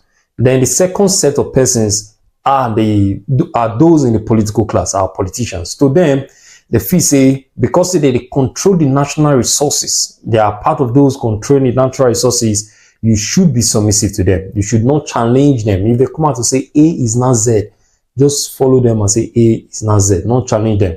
But in reality, the lifestyle they are living, their salaries, their incentive, even the medical care where they go to take for abroad, is being funded by the same people that they are governing. But the one with the same people, they are slave to them, very submissive to them. That's another set of people. Then the third set of people, which I call the useless of all. To me, not just to me, they are the useless set of all. Their own job, they say, once you come out, like the way this lady take come out now, talk about the president, talk about the economy, how terrible it is. Their job is to come and remind you that, come, why will you be talking to the president like that? Forget about the office. You know, say they older than you. He's old enough to be your father. That's their job. He's old enough to be your father. They are always there to protect the oppressor and the politician, even though they are corrupt and they are wicked. Their job is always to protect them. And they can go as far as telling you that, in the 90s, when we were trained to respect our elders, we dare not talk like this against our elders. Now, see the society. The society has collapsed. Our culture, we are losing our culture. We should go back to our culture. That's the way they operate. We should go back to our culture and uphold our culture and respect our elders. Not forgetting that the same culture where they praise, say, now be the old culture where we say they respect the elders. The product of that old culture are the politicians that we have today. They are the product of that culture, and all of them are wicked. All of them wicked and greedy. But you want to return back to that culture where it produces sets of individuals. And at the same time, when the people are not talking about their wickedness and corruption, you go come out like Ozuo. Call the form say you they correct, or they bring some boundaries, or be some lane of correction, or whatever you want to classify it as. You they bring some order into the society of respecting others. You don't see how useless and how foolish you are. And the painful thing, they say, we even make them even more useless. They say they never really benefit from the oppressor or benefit from the political class. They are still the same people suffering the same mess from the decision made by the political class. In fact, they are also part of us enjoying the suffering. But to them, they could not talk about the corruption. They could not talk about the people. Why? Because they are older than us. Not because they are our leaders. Because they are older than us. That's how they operate. So they are very stupid in thinking, in reasoning, very poor. Always referring back to the culture where we say produce the same politicians where they wicked. That's where they operate. So please, whatever ordeal you are passing through, because like this raid now, you see some stupid set of persons, they come outside for comment section, they talk, say, my dear, didn't you read the NYSC Code of Conduct book? I bet they call their book. Didn't you read the guidelines? You shouldn't be talking like this online. This is not something you talk online. In fact, during my days when I was serving in Calabar, I did not talk. I did not bring anything online that I experienced. Though the experience was bad, but I was kept quiet. And that's why you're like that. You are still quiet, even when your oppressors are oppressing you. Until your grave, you'll be quiet. So please, my take is very simple. If you are passing through any ordeal, whether from political class, whether you are serving, whether from your office or whatever it is, come outside and voice it out. Forget that their book where they tell you, say, if you are dying, don't talk. Come outside and voice it out. Last what they'll do, they'll just search you, find you. That's if they find you one thing. Like this lady now, there's no way they'll find out one thing to say the one search her. Because obviously the economy is bad. Things are expensive. Even the NYSC, they never they pay the 70,000. I think the 70,000 they talked about. They never they pay them currently, according to people we receive. Maybe there'll be changes after this video, but at the moment, when I made this video, they were still paying them around 30 something, I think 33 or so. So you can see how terrible it is. Things are going high. Things in the market are becoming expensive. But the salaries, the standard of living is becoming, or rather, it drop. But this set of people, they want to keep quiet, where they chop the suffering, and they swallow and they drink water on top. All in the name of, this is Nigeria, we have a culture. We should not be disrespecting our elders, even though they are doing bad. If you want to talk to them respectfully. Even though they are wicked and corrupt, talk to them respectfully. Don't insult them. And if you try to insult them, the first thing they'll do, they'll start insulting you and your family. That's just my take on this. Please, if you have any pain, any ordeal, come outside and say it, and let the people be aware of it. Speak your truth. I like it. You know, say, long time ago, on Mayegun's Diary Political, we have conquered that political correctness. There are so many of them who believe that I don't have home training. Remember now, who believes that I don't have home training because I don't have respect for elders. And I'm like, which elders? Criminals. You actually want me to, you are going to call me out because I am calling out criminals? You want to challenge my home training because of these born criminals? Okay, let's go through, let's do band for band then. If me no get home training for insulting criminals, your criminal leaders, who are their own parents, who trained them? Did their own parents raise them as kleptomaniacs, as thieves in human, goals? Is that what they call them? That goals? These horrible creatures, right? So since you said I should continue, I have one last, well, maybe second to the last one, right? Here is another person's rant on the matter. Good day, Nigerians. So I'm making this video with respect to werey, the lady NYSC core member that was threatened by the NYSC board that she was going to be suspended and that she should put down the video she made and all that. And this is because she complained about the bad leadership and the way the sufferings and penury that Nigerians are passing through. And this has been the trend for a very long time, and nobody's saying anything about it. Even those that wanted to say anything about it, you see that as selected individually, picked up individually and dealt with, or the whole issue is totally overlooked and swept under the carpet. I graduated university in 2015 when Buhari became president, and honestly speaking, my 20s was wasted. Toiled and worked so hard to see that I was able to achieve my dreams and aspirations. But where are we today? Eventually, at the end of the day, I realized that the whole thing was just a mirage and it was not going to be a reality if I remained in Nigeria. I had to run away from Nigeria. I left Nigeria in 2022, and this is 3 years down the line, and the same story is still being told. Things are getting worse. Truth be told, even as someone who is in diaspora, people at home still call me. I have people at home, I have friends, I have relatives, I have people that call me for help, and things haven't been easy for them. And these are people that are actually doing very well many years ago, and today they can barely feed. We are not even talking about making savings anymore. We're talking about people being able to eat good food, to be able to eat 3 square meal. It's becoming a Herculean tax. And this is because we have a government that does not prioritize the well-being of the people. What they prioritize is the well-being of their pocket. And so far as they're in position of authority and can afford whatever they want to afford for themselves, then every other person can go to hell. And the trend has not changed. And it's not going to change when we remain silent. Yes, I know that Nigerians, we've had a very ugly past.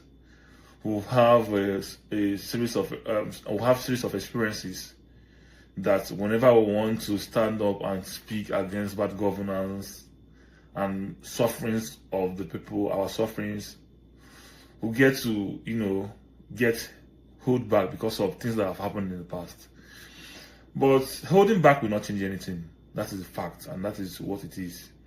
Instead, it emboldens our oppressors to keep on doing what they are doing, because they know that we're not gonna do anything.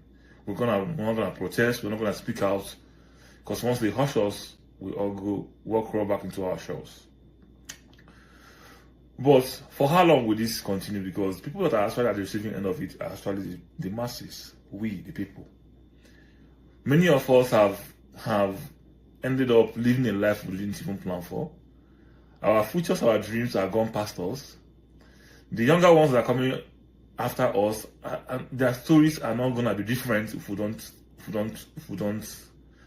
demand for accountability and good governance from people that have been occupying the position of authority. And have refused to acknowledge that they are there to serve. Instead, they have seen themselves as lords and saviors.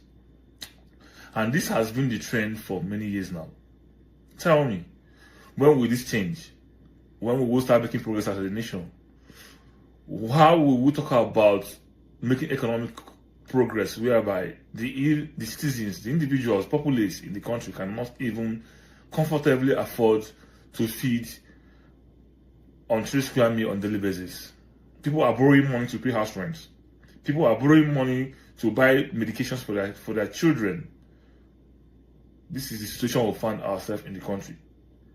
You are one sickness away from dying if you virtually fall sick in Nigeria.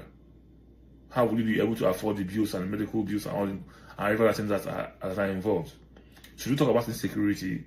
We will now come to a point whereby we will now zeroed off our mind and we'll have to live with insecurity. The truth is that the government of the J is not trying, and the APC have nothing to offer to Nigerians. Instead, they are out there to sink Nigeria down below the pits. And nothing is going to happen. Nothing is going to change if we don't demand for change. And that is why we need to speak up and speak out. Our voices must be heard, because they are there to serve us, not the other way around. And they can't keep treating us as if we are demanding for much, or as if we don't even have any right in a country that also belongs to all of us. Families have been separated from people they love. Are we talking about those in the diaspora? Our house is not, we're not faring better. We're not happy that we are far away from home, from people we love. In fact, the truth is that many of us, if things continue this way, many of us will be disbanded from our family and our friends, our loved ones forever. It is the fact.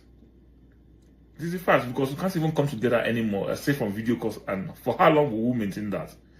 If the generation that are currently present goes away and that generation goes, what will be the probability that the communication and the communal relationship will continue beyond those that are present in the present contemporary time?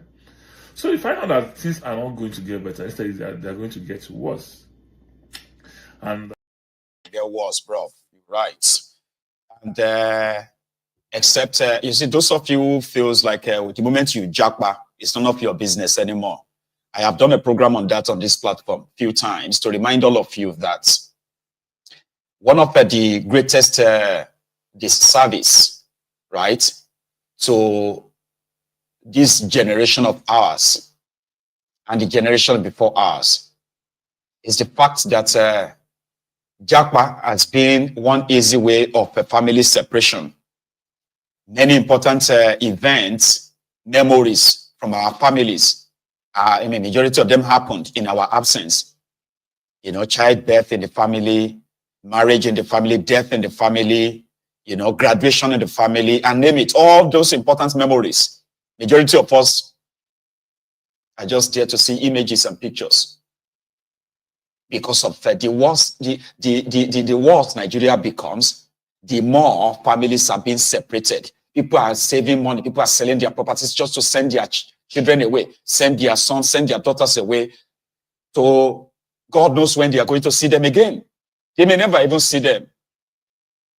I never get to see my dad again. And I never get to see my mom again. My mother, she said bye-bye to me at Damuri Tala Mohammed Airport. 6 years later, she was dead. I wasn't there. There are so many people who have similar experience too. And that is one disadvantage of this Japa, that. So nobody is really spared. Even though you think you are Japa, at the end of the day, the problems in that contraption still chases you down to wherever you Japa to. Wherever. Now today, people are beginning to put their own WhatsApp messages into those show that it's been read. Others are afraid to even reply messages from their own loved ones because of the economic hardship. And like you heard, some of the people who were doing fine, who were doing well years ago, majority of them now, they are struggling. True story. This is the reality of that contraption. They don't want you to say anything about it. They don't. You know? Take a look at these guys. Okay, so guys, this is Bobby, and I saw a video trending on internet about a girl. She made a video about how bad our economy has gotten, and people are dragging the gear. So I don't enter markets now. Make I know if things really dead cheap, and she dey talk say it dey expensive. When make una dey drag am. Now, a pint of rice right now around 8,500 naira. Something where they say 3,000 naira, 2,000 naira before. Now 8,500 naira they say. I don't even want to talk about Gary, how expensive Gary is right now. Or should I ask expensive selling? Okay, how much be pet of Gary now? Yellow Gary or white? Anyone. Yellow, how much? Yellow Gary 3,000, white 2,500. What how much did they sell them before? Before, yes, 1,800. Before now. There's somebody saying that your economy is bad and you are now insulting the person. Why we should speak? How much the bag of rice? How much bag of rice? Say 90, 85. 9085. That's a bag of rice. Okay. How much is a pint of tomato? A pint of tomato is around 7,000 naira. How much did they sell a pint of tomato before? Okay, how much is this small tuber of yam now? Where they see for yet? Tuber of yam now around 5,000 naira. How much did they sell them before? Somebody is speaking. Nobody wants to listen. Una dey insult her. Why will she speak? And you are threatening her. This is bad done. 1,000 naira cannot even buy you meat again. Everybody here can testify to that. 1,000 naira cannot buy you reasonable meat to cook stew or cook soup in your house. Now somebody is speaking about it. You guys are threatening her. In this country, nobody has right to speak again. No problem. No problem. Here also got on neighbor now. Ego le carton of Indomie. Ego can let's carton of Indomie now. Carton of Indomie now. How much did they sell them? You know this around 20-something-thousand naira. How much did they sell carton of Indomie before? 11,000 naira. Bro, now 11 don't they click 20,000. 500 naira. 11,500. Yes. Akun nafu. Ogwa jeshini. Ogwa jeshini. Jowaya. How much be this leaf now? How much is this, madam? 500. 500 naira for leaf. What did they say? 15 naira before? 500 naira. Now, fufu and egg don't they drag to her sides. We not gonna know between fufu and egg which one big pass. It happen every day. Nobody said anything about it. What kind of nonsense is that? What kind of nonsense is that? Even fish now supposed to manage instead of meat. Fish now. Somebody speaking out here because of what? Because she does not have audience or what? Check everything now. Check everything. Check this garatory now. If I tell you because of this garatory, you know that people are suffering. Because you can afford it doesn't mean everybody can afford it. What is wrong with you people? You can afford this, I cannot afford it. I'm crying, I am wailing. This is expensive every day. What is this?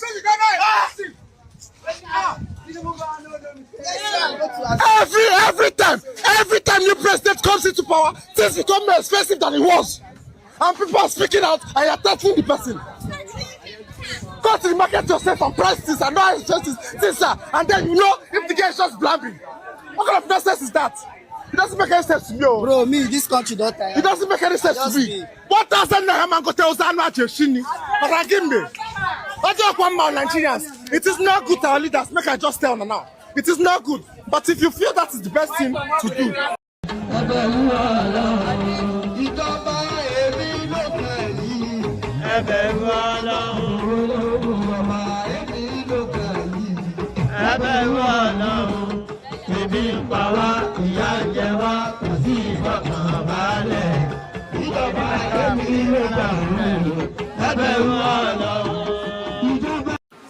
I said, if Ahmed Bola Tinubu fails, hold me responsible. You say? I say, if Tinubu fails, hold me responsible. Thank you. Ijaw people are already angry that this is the worst government. We have just started. We must learn a lesson. This man!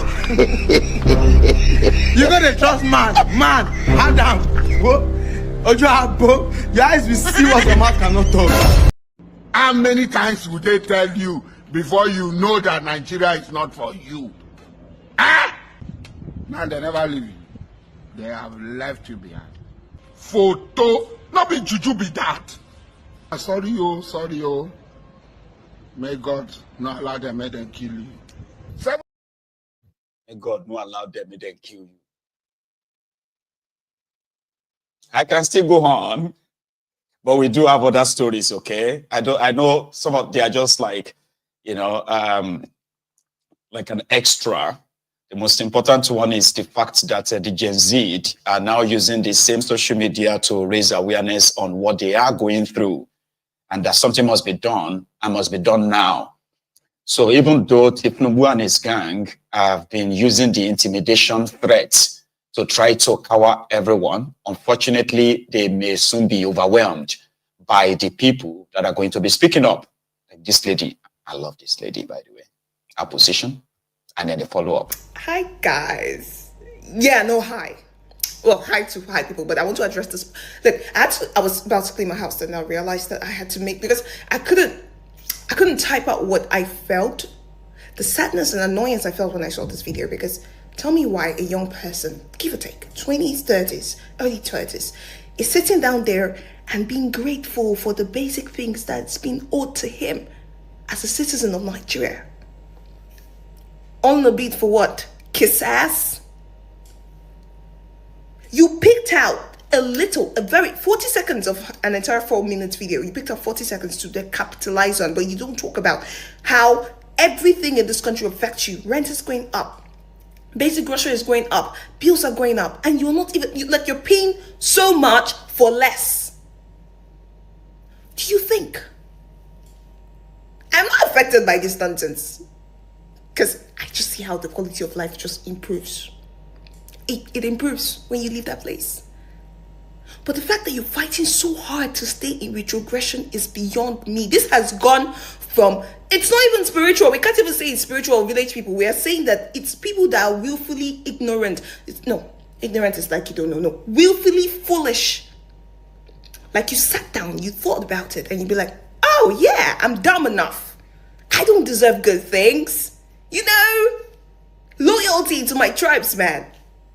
You know, because I'm my tribesman. I don't care if I'm dying like I'm choking. Bills are choking me. I can't do shit. I am set back 20 years behind my peers. I can't do anything but my tribesman. So let me die in loyalty. I think you should go outside and touch grass. Oh wait, you can't. The city stinks. Receive grace. Receive grace. Amen. When I watched put out our own piece, I was like, I love. I actually love the sort of the skills that she used in presenting it. Like, oh, you are going through hell. You are suffering. You're choking. Bills are killing you. Like you are practically like existing in man-made hardship. But you can't say anything because, oh, he's my tribesman. Oh, he's my tribesman that is dead. So I can't say anything. I would rather just die and choke to death. No, they started abusing her. So she made another video in response to the Ronukus. You guys are going to cry blood, like sweat, blood, and tears. Go back to your nature. Stop staying in Lagos. Does this look like Lagos to you? I don't understand. Did I tell you guys I've ever been? Okay, I've been to Lagos for the MBA conference, you know. Those things that lawyers do, MBA conference. I went there. 2018, as far back as 2018, and it smells like high heaven. Does this look like Lagos to you? I'm not in Lagos. Never been. I love my state so much, Cross River State. So to those you haters. Woo! Love the weather. It smells so clean here. By the way, Estonia was like the cleanest country in 2024. Still is. So, bah. Congrats. She stays in Estonia, by the way. So the Ronukus were telling her to go back to Anambra. She's from Cross River State, right? Immediately she made the first video and said, why can't you all kind of want something good? Like you deserve better. Like you should demand for better instead of living in this retrogression and all what have you. Like you deserve better. They started abusing her. Look at this one. Go shut up. Go. Lagos is the richest economy in the Ronukuso. You know? But our time is almost gone now. So let's go to Anambra. Let's go to Amayanabo's palace. And that is a King Amayanabo one, the Asari dokudumb. He has reacted to the, with a Wike's escapade yesterday. Remember that the Calabar women staged a protest to stop with a Wike from passing through their place to go to Abalama, where he was having a Thanksgiving, right? Anyway, they shot at them.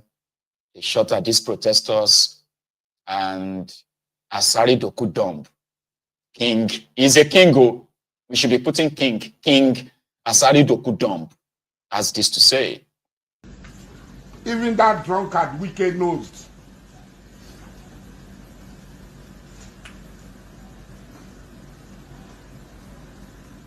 Yeah, they said we will not come. If we are coming, will you come, Wike? Oh, they will not come. You will not come. Just this man, Alhaji Asari is not coming. His people are not coming. So you come. Siro Foranga Bigring the Boswa. You are making mouth.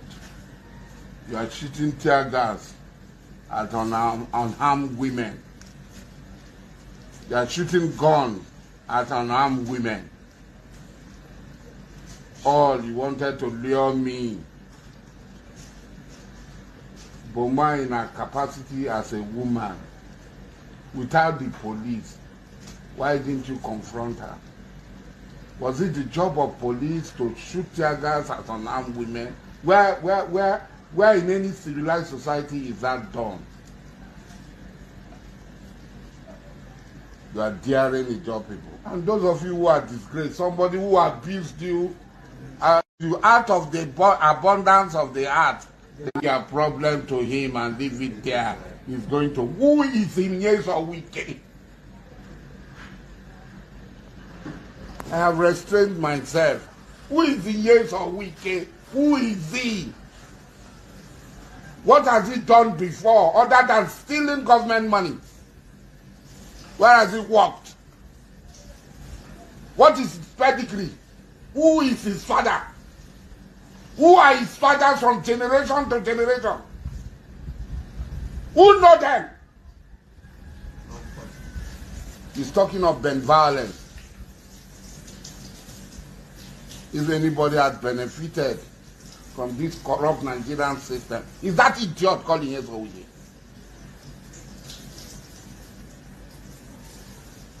He lies, he talks, he's grandstanding, because people live it. They failed. Oh, they shot tear gas at my sister. I'm going to come. They did not see me. They know if we come, they will die. Oh. That is not to wait. You will die. If you come, we'll die. None of us will be scratched. We will walk away. Even that drunk. This is not the Ahmed Bola Tinubu I know. Since 1992, when I encounter you, I don't think this is the Ahmed Bola Tinubu I know. That calls me his friend, and I call him my friend, and calls me my son, and I call him my father. This is not the Ahmed Bola Tinubu I know.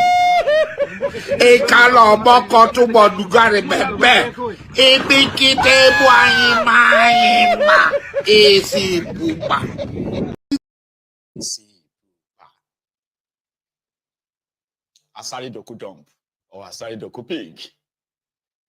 His own sister, right, was the one who led those women yesterday in blacks, and they shot at them truly. And Asari said, "Can you imagine?" So they did that so that they were expecting him to show up. But if he showed up, would the Wike be able to stand? When the asawana. Anyway, that's Alhaji Asari or King Asari of Amayanabo, the Amayanabo one of Amayanabo kingdom. Amayanabo. Right. Anyway, if Fubara is removed, there's a chance that they will collect back the certificate of kingship they gave to Asari dokudumb. So him, let's with the Wike and his co-travelers try it, remove Fubara. The Ijaw people will react. right. Here is another one, and it is because of my time. I'm thinking I should take calls tonight, okay? However, you will just have to indulge me, okay? Let me unload everything I have loaded on here, right? Then whatever time we have left, we'll take calls, okay? So the other Ijaws, especially the NYSC, they also had a meeting, right? After with the Wike show the show of force yesterday, and their own conclusion, by the way, they put it out like this.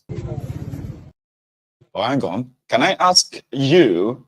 I think we are currently over 2,000 of us on YouTube. But surprisingly, it's only about 500 of us who have actually liked this broadcast. Is there something you would like me to say that will make you like the broadcast? Like, tell me. What should I say to you that will make you like the broadcast? Yeah? I don't know what to say to you, but please take a moment and like the broadcast, okay? On YouTube, yeah. Then, if this is your first time on Mayegun's Diary Political, or second time or third time, but you've never really subscribed onto the channel, please do now. Right? I'll thank you later. Now, let's go to this their meeting. The NYSC, Ijaw Youth Council, they call themselves.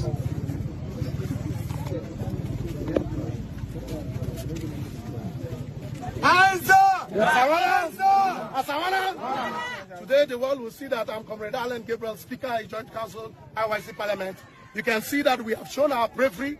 Ijaw people are not cowards. We told them we are having an emergency congress, and we came for the congress. They mobilized over 500 security personnel shooting directly at us.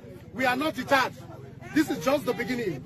Ian on Wike cannot, is too small to intimidate Ijaw people. Ijaw people are never minority. Ijaw people are the majority in River State, and majority, we have paid the ultimate price with our blood, making sure that we have all the intervention agencies that we have today in the Niger Delta. It is the price paid by Ijaw people. What they have done today, they shot at us, live ammunition, our women are injured, physically in the hospital, but we are telling the world, we don't know what will happen next. They have just done what they can do, but we have told the world, we are Ijaw people. And what we said, that asawana will die, asawana is a spirit that can never die. We will not allow them to repeat this nonsense again. We are more formidable in the nearest future. In the next couple of days, the world will see the movement of the Ijaw people to show that we are Ijaw people.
Songs can be so really funny and cringy sometimes.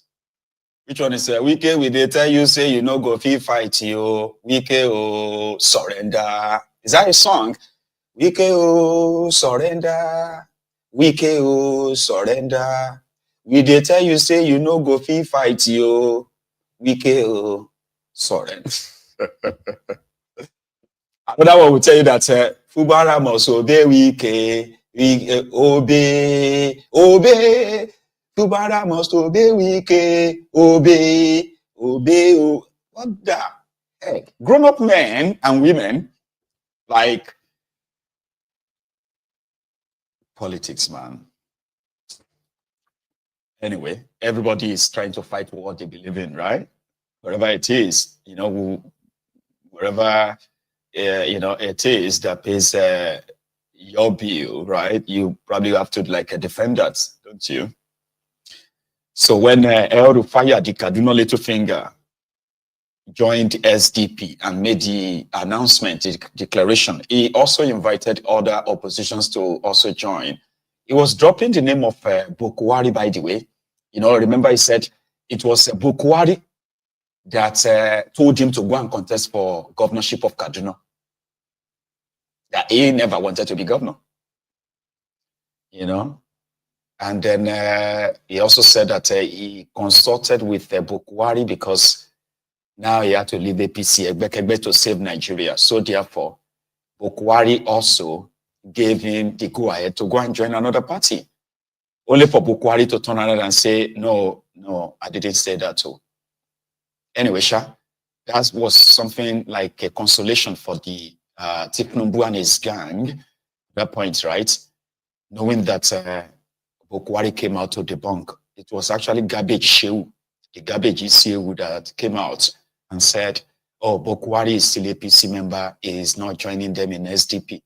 So if the Bokohari, the Daura lifeless money coin, is not joining them in SDP, they decided to go and get a Bokohari from Temu. You know Temu is a joke though, right? They say anything that you cannot afford, if you cannot afford the original, you can go to Temu and order one. And you're likely going to get a replica. Remember that guy that Igbo guy that used to like parade himself as Bokohari? They have a name for him, I've forgotten his name. So if the Bokohari, the lifeless money coin, is not going to follow El Rufire to SDP, maybe the Bokohari of Temu, which they quickly ordered one. That one has declared that he has left APC. He is now joining them in SDP. He actually put out a statement. Hello, everyone. My name is Obidients Simon, popularly known as MC Tagway. I am here today to say a couple of things that I feel are very necessary and important to be addressed. I have 3 things I need to discuss and talk about. One of which is I want to sincerely, from the depth of my heart, apologize to Nigerians, and at the same time, I take full responsibility of my actions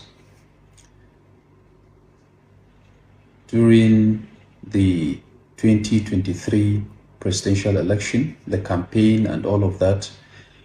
It's a public knowledge that I played a significant role in marketing the now president of the Federal Republic of Nigeria. And of course, a lot of people were convinced by my call. Some of the videos I did online and the rest, I was all over the place. I have gone around the country to campaign for the president. Why am I apologizing? I'm apologizing because things have turned south. To be honest, many Nigerians want this country to be a better country. Many Nigerians want this country to be one of the best countries in the world. And personally,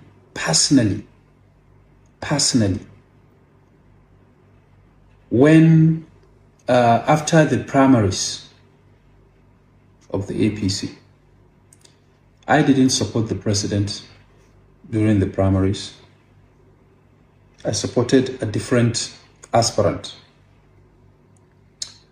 And then when the president emerged, I probably maybe out of emotions and all of that, my aspirant didn't win and all of that. And I also felt that I had my convictions why I didn't even support him during the primaries. And then after that, I felt, okay, now I have to take a decision.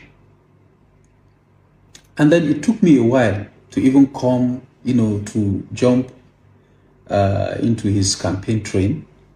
I can remember there are people that came to my office, this office, I don't want to call names, who came to plead with me to please come and join the campaign.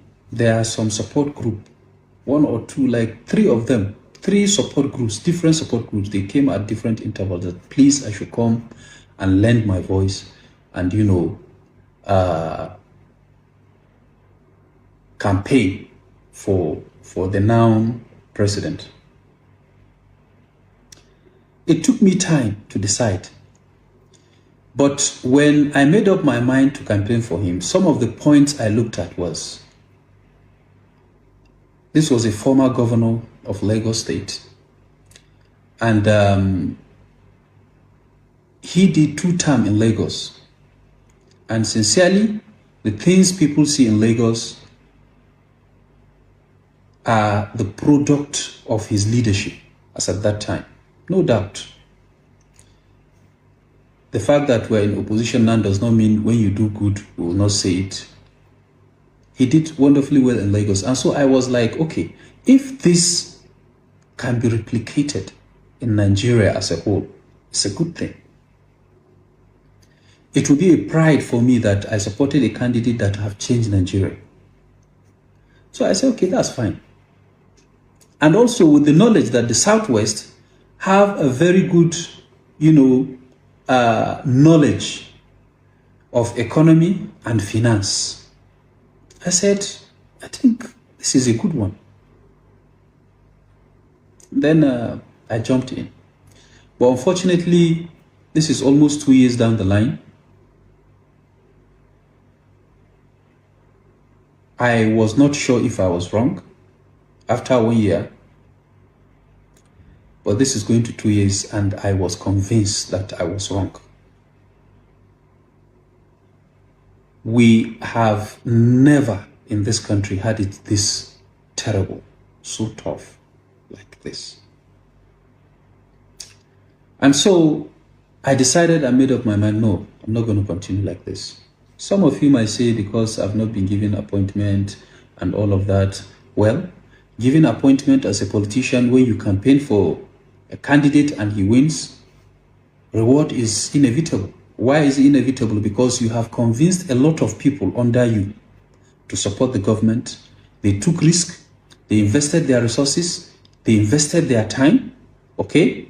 So it is only proper whenever you that is close to the power gets rewarded, it goes down.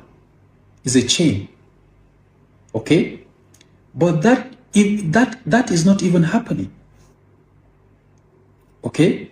So how do you continue in a place whereby you are not being helped? You also cannot help anybody that is under you. Okay? So I decided, okay, that I am living. I need to consult and see the party that will suit and fit in my aspirations and expectations. And then here we are now. I moved to SDP.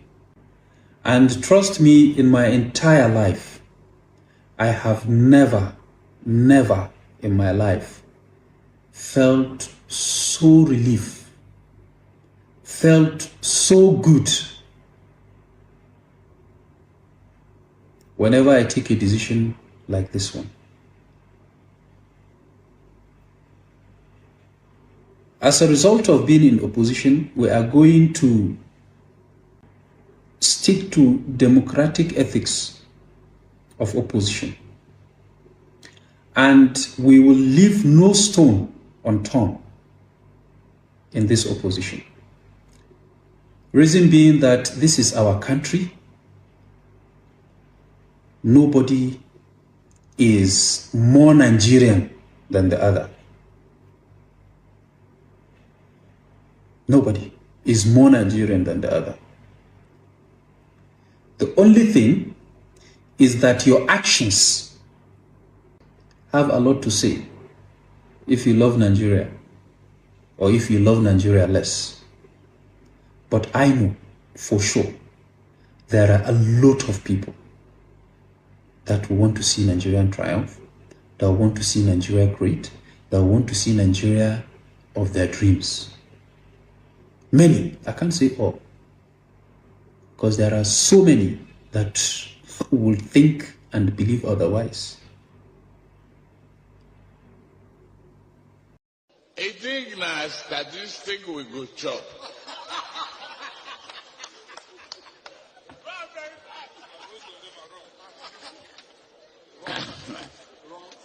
A lie with arithmetic that never, no Indian can solve it. àsìkò òǹgbẹ lọ́tún lósì ẹ̀mí ò sì káàrẹ̀ Jagaban Karim. MC Tagwe or something is called. So he came to limelight when he started acting because he looked like Bokohari.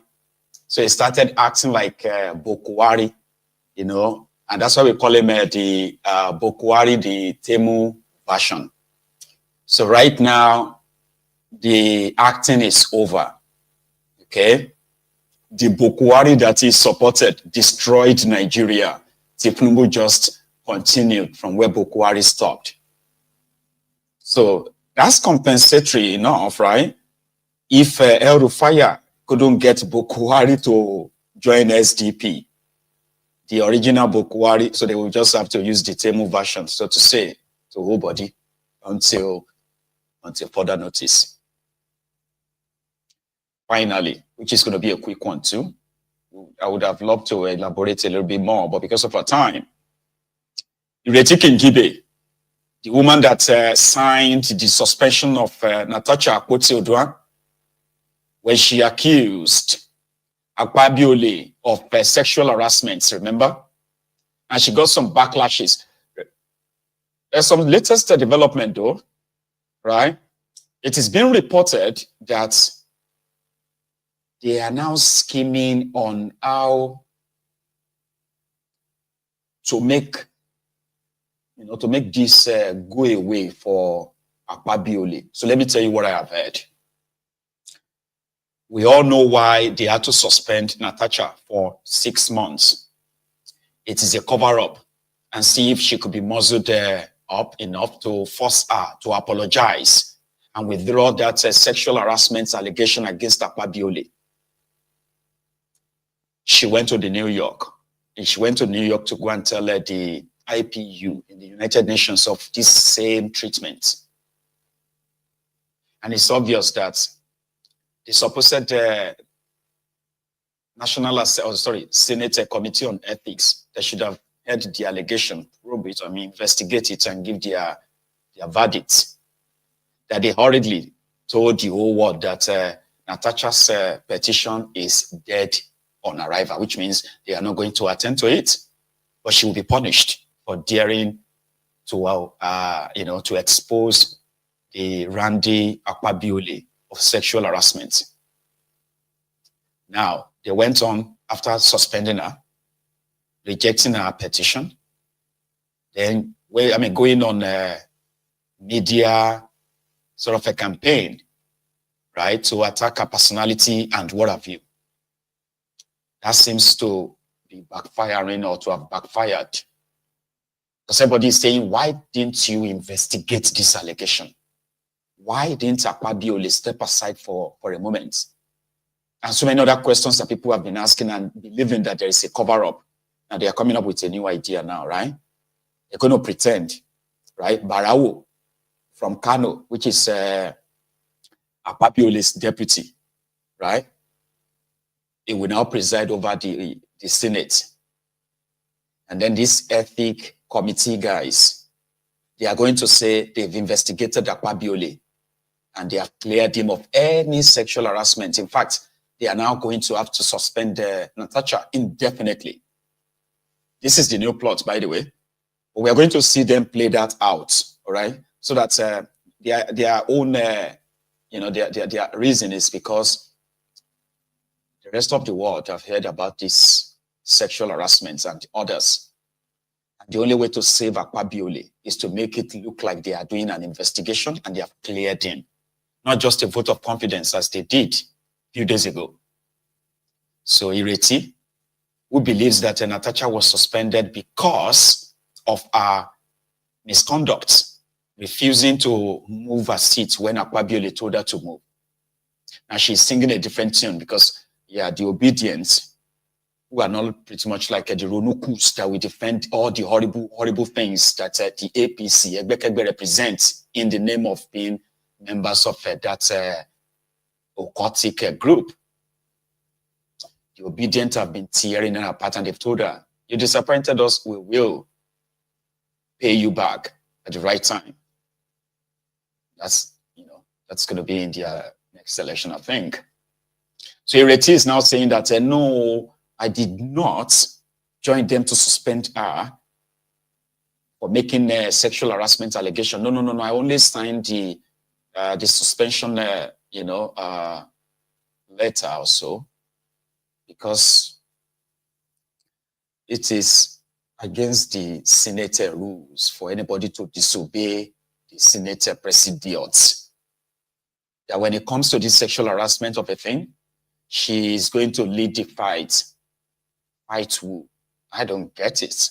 But here is her defense in a recent public forum where she was a guest. Please watch this. All protocols to be observed, but I must mention that I have to particularly greet the governor of Zamfara State because we need all the he for she's we can get. Now, my name is Ireti Kingibe, and I guess I've always been involved in politics. When I was in University of Minnesota, there were about, next to the Pakistanis and Indians, the Nigerian students were the next highest population. And I've always been active, and I'm one of those people that if something is broken or is spoiled, I never say who's going to repair it. I just go and fix it. So one of those days, we've always had male presidents of the Nigerian Students' Union, and we've always had complaints. So out of sort of to irritate the men, because I never believed that there were only very few women, maybe 300 Nigerian students, and just a few of us were women, I decided I was running to be president of Nigerian Students' Union. And some of the men I would campaign to would tell me, I have principles, I do not vote for women. But to my shock and horror, when the election took place, they voted me as president of the Students' Union, the Nigerian Students' Union. Now, I observed how they interacted with the men. When we come to meetings, they take off their shirt, they're ready to beat him up. So any day I had a meeting, I'd be very nervous. My hands would be cold because I was afraid of them. But I suppose that's where being female came into play, because nobody took off their shirt to fight with me or beat me. And being also female, I had a gentler approach. So at the end of the day, I got a Student Leadership Award from the university. Now, bear in mind, University of Minnesota is one of the largest universities in the United States. I've always had strong opinions, and from then on, I always participated. I came back to Nigeria, married a politician, and from the sidelines, I determined lots of things. They would give me a photograph, and I would say, no, I will not vote for this man. And he would say, fine, you go find the photograph that you'll vote for. And so many things like that. And always believing that women were the backbone of the world. I come from a family of very, very strong women, from a Muslim father and a Christian mother. And we stayed that way, we lived like that till they both died. My father obviously sent us for Karatu. But as he told my mother, I have not stopped you from doing yours. So when my mother screamed, they are going to hell, my father said, okay, do yours. She took us, she baptized us. But at the end of the day, as he always told me, he said, I refuse to fight with her over religion. You will all be whoever you want to be. Most of us are Muslims. one or two of us are Christians, and that's the family I've always come from. An open family that listens. Now, politically, I've always been on the sidelines, so to speak, until I think 1999. I started, every day I would complain, this is not good. So my husband says, go and write a column or something. I said, no. They'll say it's your opinion. Eventually, I woke up one day and decided, I'm going to join a political party just to air my views. So I joined ANPP because I've always sort of been an opposition kind of person. I fight for the underdog. So the party I was against at that time was the ruling party, which was PDP. So I joined ANPP. And then one day, I was in London actually. I've also believed I would write to the Senate, I would complain, they cannot use our money to buy phones for you, so many things. And there's a senator who is now deceased, Senator Wike. He was the one I knew because I'm a civil engineer. And in my project management, he was one of my contractors. I built this estate called the PTF estate that's now, I think, next to the British village.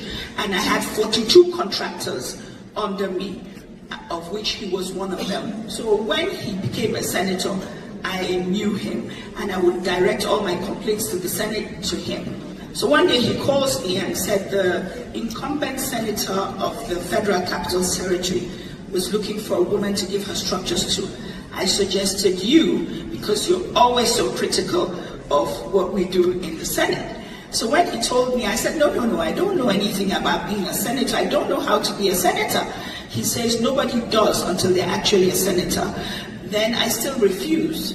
So he said, oh, madam, it's very easy to... I've got all of that out. So it's a long story. It's still about 4 minutes more. And I don't think we have all that time.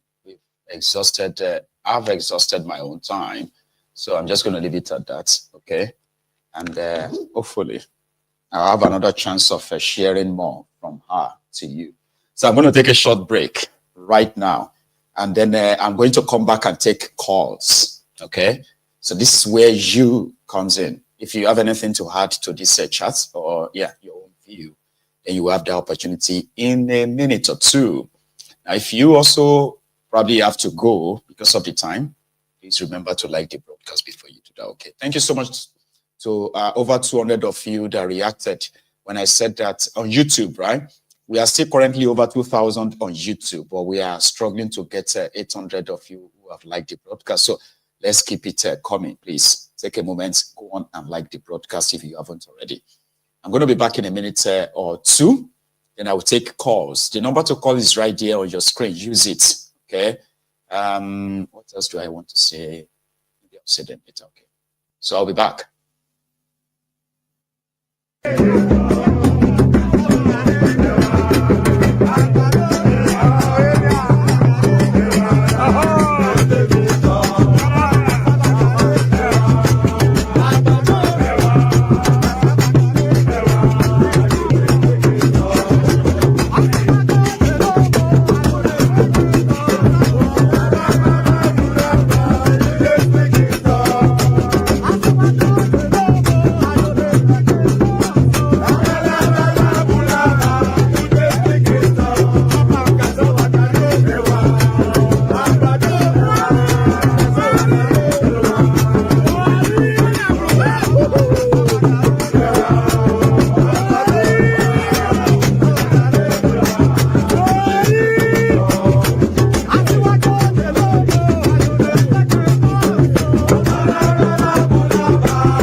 That's enough.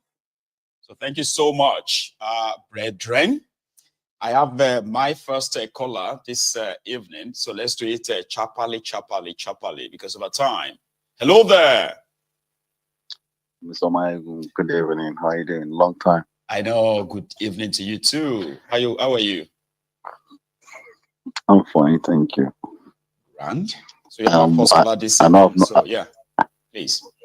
I know I've not called for a while. I've been away. Just came back. I'm just gonna dive into so many things I've seen on your videos. I've been watching them since I came back. The issue with Natasha, so to much be honest to with you, probably cover, right? But we only have so much. Time to really do. But let's see how much of. I'm gonna start with the main one. Go on. The Natasha case is if you remember, before she got elected, they had to break the road. Hey now. So the vote. Yeah, Bello had to She still take excavator to dig gullies in the middle of the road to Yes. stop election taking place in a constituency. I remember. She still won the election. She put street light in her area. She put street light for the women, if you remember. That got on the news. That's right. That basically made them question what are other people doing with their constituency project. And that is an insult on other people that have been taking money for constituency project. They were just looking for reason to deal with her. All this thing they're dealing with her now is because she's performing something that is making other people question them. That is someone aside. With the issue of Rufire, anybody thinking that Rufire has repented is a liar. In short, if Peter Obi mistakenly in his dream joined Rufire in that SDP, his career is finished. Go mingle with time last song is done for. It's done for. Because to be honest with you, Rufire is trying to inherit Buhari's followership. That's right. The so-called 10 million vote of whatever million vote Buhari has had. They know Buhari is not coming back again. They need Buhari to endorse somebody so that they will follow in that route and say, okay, this is the next Messiah to rescue. Rufire has been trying to get power. He can now use that and say, I've been a federal minister, I've now been a governor, it's time to be a president. That is what he's trying to play at. But what happened with US aid was with the Saran Kaduna people, and they're getting through the government. And that is how, when that thing, you can see the difference. There is no increase in Nigerian army presence in Kaduna. No. There is no increase in anything, police presence. There's no increase, and the whole thing has stopped. The killers just suddenly, I don't know what happened. They just, I don't know, like, did they just divert them to somewhere else, or they didn't divert them? It was one miracle that we have been talking. We probably are not talking enough about. Right? Like yes, the killers Melasia said it. Not just. Melasia said it. He said one of the governors is a leader of Boko Haram. Yes. And as soon as Rufire left the pocket of the state where the money was coming from to finance that operation, the whole thing stopped. Everything is money. If there is no money, there is no fight. So it pains me. I may not like Tinubu, but Tinubu is doing exactly what he did with AC at the federal level. Once he gets to power, he will bring his people he trusts and use them to get what he wants. And get rid of those ones who are like going the to be. The person they've anointed is the security advisor. That's what we are hearing. They said that is I told you that. I told you that before you even came. I told you that when I went to Nigeria last. I told you. I said Ribadu is the next person. I said it like a month before anybody was talking. I had that news long time ago. And they're gonna make sure he gets it. He's positioning himself to succeed. Remember, he was Thiefnubu's candidate in 2011. Yeah. Remember? Was it? Yes. For the AC at the time. Yes. He was Tinubu's candidate. Tinubu supported him, Tinubu just used him to build bridges. That's all he did. At the time. And his vice president is going to be somebody from the southeast. They're not going to bring anyone from southwest. Their permutation. See. Yes. And the Senate president is going to be not from the north, but from the southwest. That's what they're going to do. Well, maybe that will be the turn of Obidients. He's probably preparing himself after Akpabiole. No, they're not going to bring back. They're not going to bring back Midele. They're going to what's his name? No, that one was he's currently chief of staff, so he would have to go around to be president. He's going to nominate. Yeah, they've told him to nominate somebody, or he's going to go back and run as senator. Right. They've already given him that option. It's his own card. They've told him who to nominate, or he come back. Mortals are planning years ahead, where they are not even sure that they will live that long. This is anyway. Then before the next election, they will remove what's his name, Yakubu, or whatever they call him, the INEC chairman. Oh yeah, They will give you somebody from the south. That will make it look like They'll give you somebody from the southeast, or they'll give you somebody from Benue. That is the information I have. Someone that is either not, maximum they go is going to be Kogi, where it's going to be Muslim, but it's probably going to be like it's not really a core Muslim, but just to balance the whole equation. That's what they're going to do. Then the election is over. You start seeing the changes from the end of this year. Just small. I mean, everybody is talking now, as you can see. They are moving left, right, and center to say, oh, opposition coming together and all that. But we do know, right, that it is mostly deeper than that. Or it's unraveling right now, you say. Why is Rufire not complaining about the northern state that closed their school for Sharia? He's not going to complain about it because that is what he wants for the whole of Nigeria. That is what he's targeting. That is the aim of Rufire and the former communication minister, the one that used to be, what's his name? Yes, pandemic. They're all going to move to SDP. Just watch. All of them are going to move to SDP. Even Malamu, Amechi, and the rest, they are already saying they are all going to SDP. All right. Thank you. That is what they're going to do. Thank you so much again for your insightful, contribution. Right. Let me take another one, Baba. And you're welcome back as well. Right. Don't ghost us again. Okay. Thanks a lot, Baba. Have a good one. So how did I get out? Okay, I got you in again. So this is Jeff. My Jeff bro from Houston. How you doing tonight, sir? Yes. Oh, I'm doing very, very great. How are you doing today? Well, right. Can't complain. Thanks for asking. I could imagine. Yeah, I don't know if you have seen that Senator Baribe's news anyways. Well, I have. But you know me, I always love videos where they say it so I can use that, I can hold them to their words. I've seen the news of, but I haven't seen any real source to back that so far. Oh, okay. Yeah. All right. I would probably have brought something like that to us. Anyway, no problem. Yeah, no problem. So, concerning what you posted today concerning the trends of NYSC being threatened, well, it's just what it is because, people don't want to be questioned. If you question, they will want to silence you, but the truth has to be spoken. So, I'm beginning to wonder, why are they taking it on the NYSC students? Meanwhile, when the other Christians spoke against the carnage that was happening in the north, even under the 8 years of APC and co., why didn't they not go and threaten the priest that spoke? Because they know that they won't do that because they know that it's an international thing. But of course, they always vent their anger on a lady who is actually criticizing our very good friend. So it is what it is. I don't know, Sha. I don't really know how it's going to be, but the political sphere now is very, very uncertain because so many prevented interest, and I know that my guy wants to make sure that he comes in, but is it really going to work for him? Time will tell, Sha. We're just hoping that things will actually turn around. But then let me just that's all I can. Like everyone else, let us remain optimistic. If things continue the way they are right now, right? This contraption will remain unsustainable.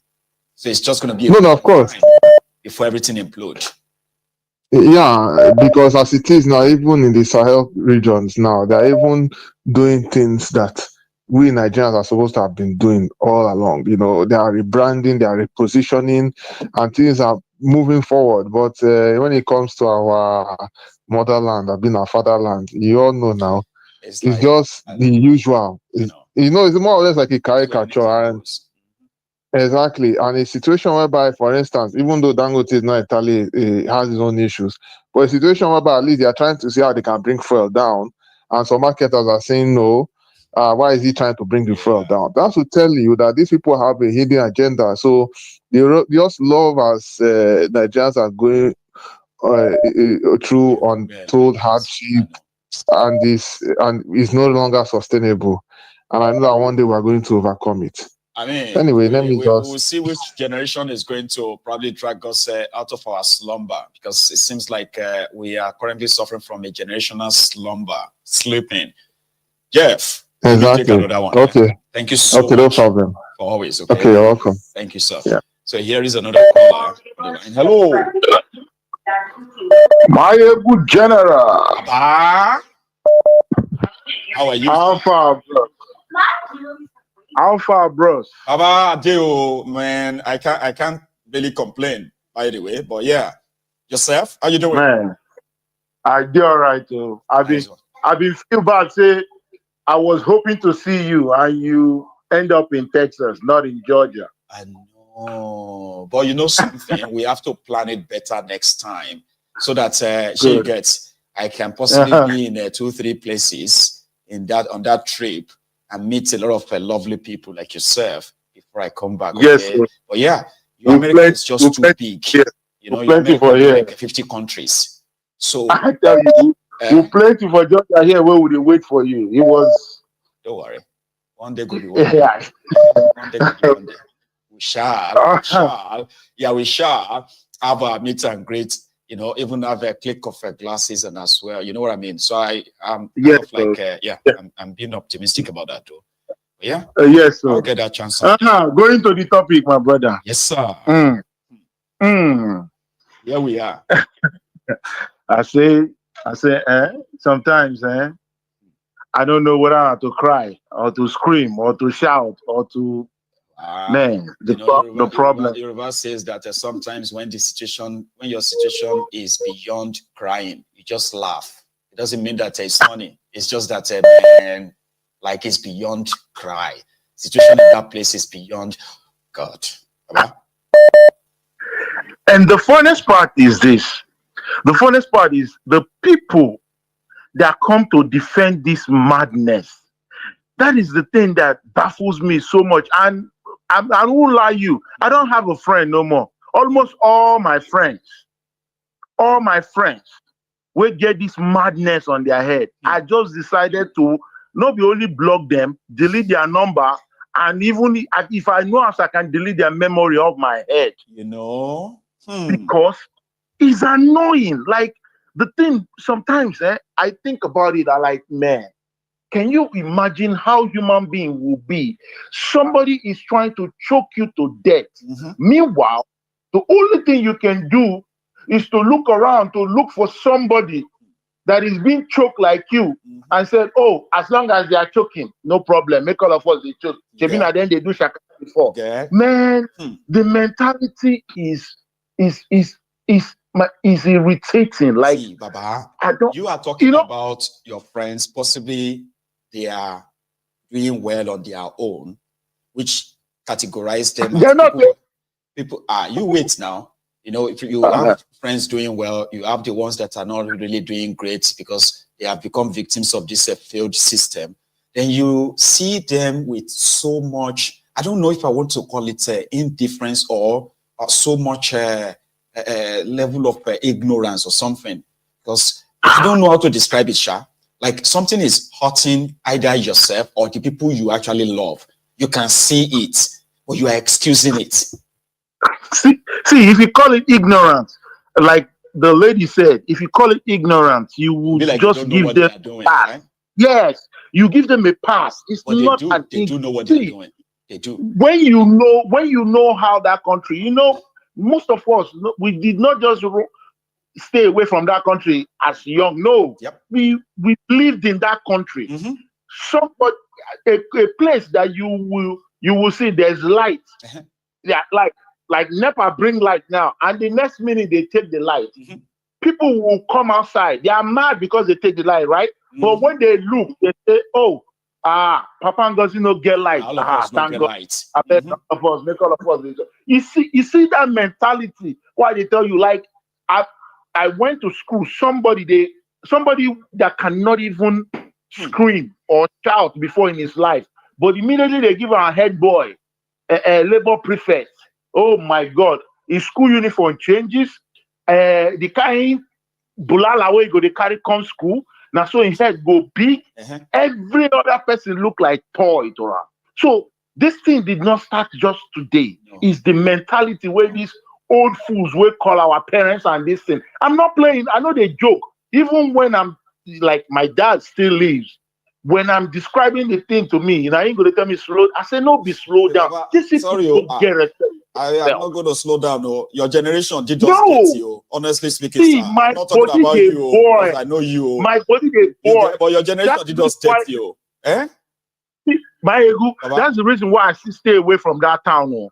If I go that town, I'm probably gonna get arrested because I go punch even police with that in gun. Probably I go bring my own gun. Say come. They go understand. See, I don't like the way they see the suppression too much. The bullying, the everything, like the way they act. Like you know, the saddest part of it all, Baba. The saddest part of it all is that you, as a grown-up man who understand the world, both worlds, right? And you are talking, and others will tell you you shouldn't talk. And then you're like, why can't I want to speak my mind. They say, no, don't talk like that. Don't you have respect? You don't talk to others like that. I say, what? Man, Baba, my head won't blow. I'm like, hey, this head won't blow. I won't punch somebody now. Yeah, I have somebody like an uncle here in Georgia. The same thing happened. Just because of say me and him, I they tell him what thing they happen. You know what they tell me? He say I don't know anything. Say our own you go see them, boy. Say, can you imagine? You don't know anything. I don't know anything. I mean, go on.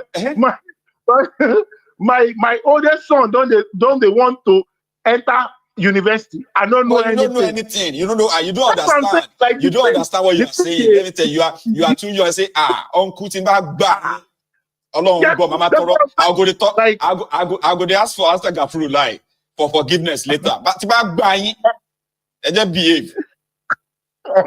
I said that's the reason why I just decided. Say, instead of me, so make I no go hit person, Papa, because I go do am. I get that temper. I go do am. You understand? I no go mind. I go hit them for face badly. So instead of me not to do something like that, avoid them. Let me just avoid. Yeah, just even if where you dey, never Baba, I beg you, don't call my phone again. You understand? So number one, they feed me. Number two, even if they feed me, now me go ask you whether me go tell you if I didn't not. If I don't feed me and you get this mental, free me. You understand? That's the one of the reasons why I never reached that town since. So because my body they boil from the airport now. I feel on the beat custom or the. You understand? And you go see they go tie you down. They say what's happened? They say this one I fight out. Tell you it won't beat everybody. It's just like this girl. It's just like this girl now. This girl, the video where you do. You know, I pick up my phone. I say, make I do my own video. I just say no need because what that video, I'm not sure say it go just be something where they're going to put for internet because I don't need that kind of publicity. I like my blood. They boil. We are looking at younger generation, Baba, right? Their youth, is being stolen from them. They went to school. Now they can never work, right? To even save for anything. As they are just going to just exist. And that's how their youth is going to be stolen from them. Before they know it, they are in their 40s. But the truth, it happens to everybody. Yeah. It's not just them. It's not just them. I was there for schooling. I went to do ordinary work, business administration. I stayed in school for 7 years. Imagine. 7 good years. And as I come out, they still give me carryover. See? You understand what I'm saying? Just because of say I know settle. And they give me carryover and I got to go back and do it again. That is almost 8 years. So just to do a 4-year program. What kind of You understand? is that? Not this is like before you know it now. Okay, I enter school. Maybe I entered the school at age of 22. Before I come up for the school, I don't turn 32. 30 already. Then you go begin to look for, you want to go serve too, then you begin to look for work. Yes. Before you can even say you want to settle down and get married. You don't 40. You don't 40. Do you know how many people they've stolen their own young youth like that? Some of them are roaming about the streets in Nigeria right now. They have no purpose. Yes. Most of the time, okay, you know about everything. People even walk in gas station here and they buy a gas station and they buy a house. And the funniest part is that I'm telling you the truth. The whole situation here is not better than what is in Nigeria. These people that destroy Nigeria comes to this country, they see how these people program their own town. But Some these of them people lived in America, they lived in the UK. You are talking about them coming. Me and you, they live here now. Some of them lived in these countries like me and you, like this. They experienced before they walked before they went back to Nigeria to hold political office. Yet they still treated the people. They are still treating the people like piece of shit as they are doing right now. Yes, like that dummy job, because sometimes I don't really want to talk about them because I see there's no progression. You see, when anti-vassals they're around, there's no progression. There's no way that dummy idiot can do anything. You know, they keep screaming about Lagos. I keep telling them that, can you imagine all the idea where they produce for Lagos? And they go Lagos now, you go even VGC, it is smell. The girl won't lie. Even and I said, make everybody swear within life. Say Lagos with the smell. Now you can come back and say Ibadan they smell, Enugu they smell. But I'm asking you this direct question. But swear with your life, say life, say Lagos they smell. I was born and bred in Lagos.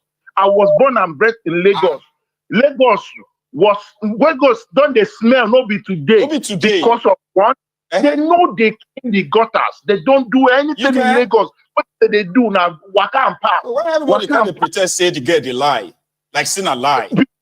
Because of that stupidity, why they tell you say when they annoy me. Because everybody keep acting like say they be robots. Before next one, say one of them today when they fight the girl. I went on his Twitter.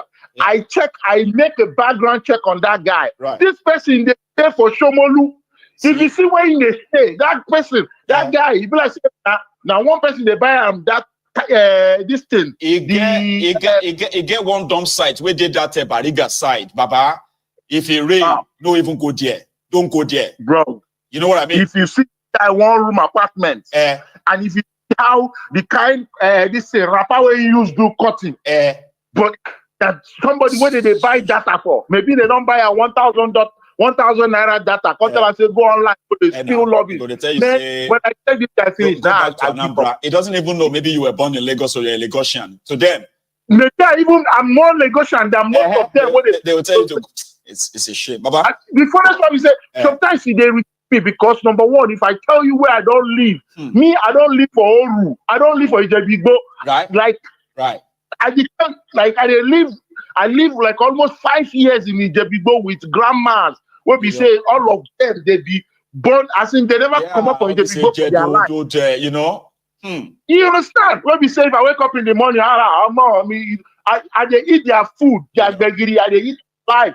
Like so some people will come. Idiots when we say they just born them yesterday from this thing. They just come, they'll tell you, say, oh, go back to Anambra. Go back to everybody's from Anambra. Once you are not licking the ass of that druggie, you must be from Anambra. And the druggie know they even help himself. The druggie don't even know what he's doing. Druggie cannot even improve anybody. Can you imagine all these ministers will come out and be lying?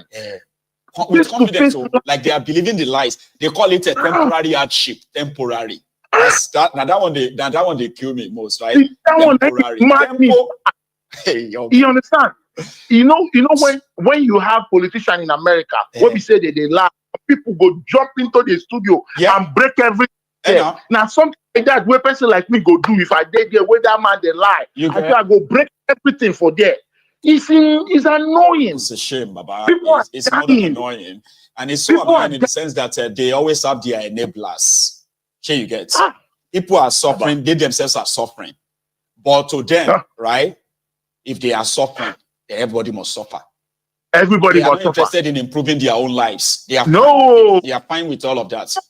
But if you begin to complain, they will begin to say they are happy that you know you could afford to take care of your family a year ago. Today, you can no longer afford it. They will say, well, we have not been able to take care of our family in the last 3 years. So your own are just this year. Your own, you Welcome just to the party. So everything. I have never seen man. anything like this in my life. You know, since I've never seen, like, sometimes the thing, most of the time I just off my social media and just go away. Because I know. Yes, because I don't go feel use and now they affect my own family and this because every day kill my soul. But they will say, oh, you know, thank you so much. Okay. Now lie. You know, nobody jackpot safe. Oh, no, it's not. It's just a temporary comfort, and then you can pretend for some time. But in reality, right? All of us are in this together. Let me take another one, Baba. Thank you so much. Baba, thank you so much. Enjoy your afternoon and evening. It's almost evening, though, right? Yeah, it's evening. It's past 5 here. Right. Take it easy, man. Okay. Have a good one, sir. All right. Yes, sir. Right. Since when I born, you never seen this kind of abuse before. Tinubu, I must abuse you. Tinubu, number 1, Oguokiyapa. Tinubu, number 2, Oguokiyama. Tinubu, number 3, Oguokiya your children. Tinubu, number 4, Ogugo bury all your family. Tinubu is a god to you. A god to you. Tinubu is a god to you. And wow, thank you. Brethren, again, right? The number to call is right there on your screen. Use it, okay? And then, do I have that? Yeah, I do. Anyway, so also a quick reminder, because as we are rounding up now, we only have just about 10 minutes to go, okay? So if you are still here with me and you haven't really liked the broadcast, please do, all right? Please do now. And remember that, always know that you are mostly and greatly appreciated for every of that offering. And to the people who are also buying me the cup of a coffee, Africa Wahala, thank you so much for putting that out there every now and then. I so much appreciate you, bro. Right? Thank you. So to everyone who is also sending me the coffee, buying me the coffee, I say thank you. Okay. More blessing. Here is another caller. Hello there. Did I keep you or did I lose you? Listen, if you have a chance of getting picked, don't hang up. Oh. Sometimes you don't know that I can put you on hold, right? While I address the room, then I will kind of link you up later. So just stay in there if I pick your call like this. Solo. Hello, sir. Hello, Mario. Good evening. How are you, sir? Fine, thank you. Fantastic. You know, we are getting there little by little, little by little. So. Have you seen all this 30-day rant challenge? The videos keeps popping up and popping up. I'm talking about hundreds of them, and I really want them to take it even further than just making the video. You saying it, right? Yes, but Maegu, I believe we are not there anytime yet soon. Because if you look at those videos, you still see some wretched Agbayas. You still see some wretched men. You know, Nigerian men, they are weak. It has to get to a point where the women in Nigeria has to be the one calling out the government. The men are just weak and useless to the society. I'm not saying all Nigerian men, no, but majority of Nigerian men are weak. The only time you will see them putting power and talking is when it's time to oppress women or when it's time to oppress somebody that they think is smaller than them. That's where you will see Nigerian men's voice everywhere, shouting, making noise. But when it is time to face their oppressor, when it is time to face somebody that they think is bigger than them, they will be mute. They will be shaking. They will not be able to do anything. They are so weak that the Nigerian men are the ones that are now fighting for their rights. And these same Nigerian men, they will be looking for respect up and down. Immediately they leave Nigeria and enter London, they are already arresting them for messing with children. Before you know it, they will say, oh, Nigerian women are sending Nigerian men back home. Can't you see why? Can't you see why it remains small for this man to go and look for that girl to beat her? I mean, there are some of them that want to do that anyway if they have the chance, no doubt. If they have the chance. Yeah. And then they wonder why they keep sending them back home. Very weak men. We are almost there, but we are not there. As long as we have those useless men in society, those ones, they can still eat once a day. That's why they have the energy to be oppressing women. It is until their bones start coming out of their face and they don't have energy to oppress women that they will now finally talk. You know, Nigerians, we are very hard-headed. It is until we suffer wretched sufferness that we now actually it's always like suffering is like a competition for us. When you come out and say, bro, man, I suffer. If I tell you it, man, when I was younger, I suffer, go. I mean, suffer, here you get. You go see another one. Somebody there will just be like, oh, Baba, your own better, Jare. You know, no, see, my own sufferness pass your own. It's always like a competition. Another one will say, see, the suffering of the two of you, it no reach my own. If I tell you my own story, you go to cry. Another one will say, all of you are suffering, it no reach my. I say, suffering to the competition, nítorí Ọlọ́run. Ewo ni I suffer, you suffer, we must all suffer. Who can suffer most? Right? So somebody was even telling me that it's because of our prayers that Nigeria is not as bad as it is. I said, with all our prayers, Nigeria is the poverty capital of the world. There's no more low to go down to. We are already at the lowest low. So which prayer is supporting anything? And the most religious country, but with the highest rate of poverty. Can you imagine? Is that one? It doesn't even make any sense. So I don't believe this APC. So you believe that we are getting there. There is likelihood that this whole revolution will likely be ignited by women, championed by them. Yes, we can't rely on men. I strongly believe that because women don't like to suffer, especially this Gen Z. Before you know it, they are everywhere exposing you and disgracing you up and down. I mean, look at that lady. Look at that young woman, right? She made a video, right? And then our own CGI, I think they are called CGI or something like that, right? So called her to threaten them to say, what is wrong with you? How dare you go and post something like that? Are you threatening me? Are you threatening me, ma? Are you threatening me? She was recording it, and then you guess what? She put the video on social media again. I said, okay. Normally she was supposed to panic and say, okay, ma, I'll go and delete it, ma. Sorry, ma. Sorry. No, she posted that same conversation. Now, that is the reason why these reactions I believe these reactions are triggered because of that. Not because she made the first video. It was because of the second one. So yeah, I want to believe that this Gen Z and the Gen Alpha, those ones are more impatient, by the way, than the Gen Z. And for people to understand that Gen Z are not children, Gen Z are they are like the generation who are in their mid-20s and early 30s now. Gen Z are not children, they are not teenagers. Just people to understand that the younger people who are currently speaking up or possibly going to activate a revolution that this ruling class have never seen before. They are not children, even though we have a system that continues to look at us like we are kids, So yeah. And go on. And the thing is that there were some men, they started searching all over social media, saying, look at the hair that she's eating. Oh, look at the food that she's eating. Yeah. Is she supposed to post suffering videos? Is she supposed to post suffering pictures? Look at the energy. A full-grown man, God forbid, maybe it's even somebody's father, went all over social media and was searching her page just to insult her. But he cannot put the same energy into talking about his own oppressors. You will not find him there. And that may be somebody's father.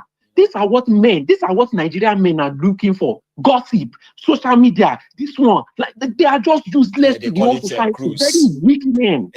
Those ones who sees politics like it is a game of football. Manchester versus Liverpool. Your life, they are mortgaging your life, your future. You think it's Chelsea versus Barcelona. Grown-up men in their own 30s, like you said. Coming their social media troll. Why their future are being mortgaged right before their very eyes. Those ones, their life are sports. Yeah. there's no juju on any village people. Their life are sports. So I don't beyond recognition. It is so hard for me I have to strengthen my heart not to pity Nigerians because they need to go through that suffering to have that change. Because if you pity them, it is not helping them whatsoever. You must watch them suffer. That is the honest truth. And this APC, they miscalculated because the previous generation, they are masters in suffering. They have PhD in suffering. But this Gen Z, they cannot suffer because some of them have already said they already feel like they are dead. So there's nothing left to live for, which is good. We are getting there, but we are not there yet. It's just little more. APC should keep on pushing. I like it because I don't see them lasting to 2026. These people cannot suffer anymore. This is so, they are eating once a day. People can continue to live in denial, but guess what? It is not sustainable. It is not. All right, thank you. Good Thank you so Let much. me just speak for another person. Yeah, thanks for calling in, and then you have a good, wonderful evening yourself. Okay, have a good one. You too. Cheers, sir. So that's one hearty chat we had there. You see, we have a generation that is not going to be bullied easily. My generation is the generation between the obedient generation. I'm talking about the generation of all of now will be our uncles and our aunties. Yeah, in your 50s, in your early 50s, late 50s, early 60s, and all of that. Yeah, you are the generation that were told, that generation, they said, if you put water in their mouth, and you go to London and come back, the water will still be there. They know they talk. They are very obedient. They are the ones that will say, "Rant your humanity, worship. Remember the son of whom you are. Don't, watch your mouth. Sit down there." Even though this generation also have their own outliers who are called the troublemakers. So here you get, for majority of that generation, is a generation that is now trying to remind us why we must respect rogues because they are older. Because when they were younger, they told them to respect elders, even when these elders are actually misbehaving. They are the generation that were told that if they want to grow old, they must respect the older people, even when these older people are a bunch of criminals. Now, some of you are now older. You are now in your 50s. You are looking at us.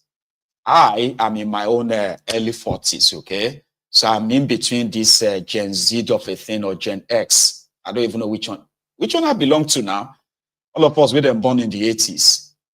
Which generation are we? Gen X, I've been a Gen X, Generation X. So we are the type that only few of us, they listen to all this old rhetoric of respect elders. Because we seem to be the generation that understands that generation. And we are also the generation between this new generation of Gen Z, right? The generation that will not really take your bullshit per se. Here you get, and that's why you are seeing more and more of this younger generation calling your bluff. They cannot be deceived by religion. You cannot deceive them by God using this your sky daddy. They judge by what they see. Here you get now. They judge by what they see and they judge by how they feel. They do not toe the line of that oldies of respect elders, respect your elders. If elders don't respect themselves, they go collect. We just need more of this younger generation to understand the state of the country and at the same time to further express themselves. Now, if once they get to that stage where they can express themselves, how they feel about how this older generation are ruining everything for everyone, right? So there's a chance, right? There's a chance that we may be rescued, or they shall rescue themselves and rescue us, the rest of us. So to those of you who are in your 50s looking for people to respect you, if you don't respect yourself, nobody will respect you. Here you get now, respect is earned. And respect goes both ways. That's why they say respect is reciprocal. So you have to reciprocate the same. You don't look at somebody and think because they are younger than you, that makes you more intelligent than them. No, you are not. You cannot be defending the rotten system, right? And using the same gaslighting method. Watch your mouth. Do you want to grow old like this? Do you want to show my feedback, babai? You better watch. Hey, you watch your mouth. You better watch your mouth. Do you want to grow old like this? Echo shit down. It's about phone in your pocket, love. I like to like one can lori before 4 p.m. Niroleola. Abolori Brukuni. Sheya Werenisa. All those things, no, they to work on us anymore. So if you want respect, you have to respect us too. And we must not be gaslighted. So more and more of us are going to reject any form of a gaslighting. And I'm happy.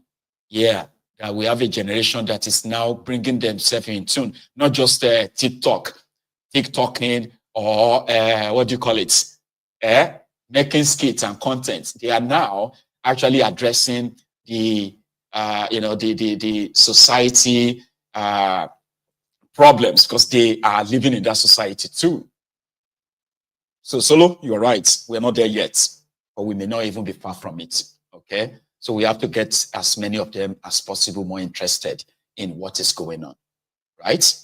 Just maybe, right? We may get to that critical mass. We may have that critical mass, that number to actually change the course of our own destiny. I mean, we have to try or die trying. Brethren, thank you so much for your time. We've had a wonderful evening, and I have had a wonderful evening, and I want to say a big thank you to every one of you who's been here from the start to this hour. I'm going to call it a night. So, but before then, I want to say a very big thank you to Labours. God bless you. I got your support. You see, I'm trying to, I need to raise a fund. I need your help. I need your support. In that regard, I have a few equipment I needed to add more to this space, and I'm going to need your help. I mean, I wish it's going to come at once that way so that I can easily just go get it done.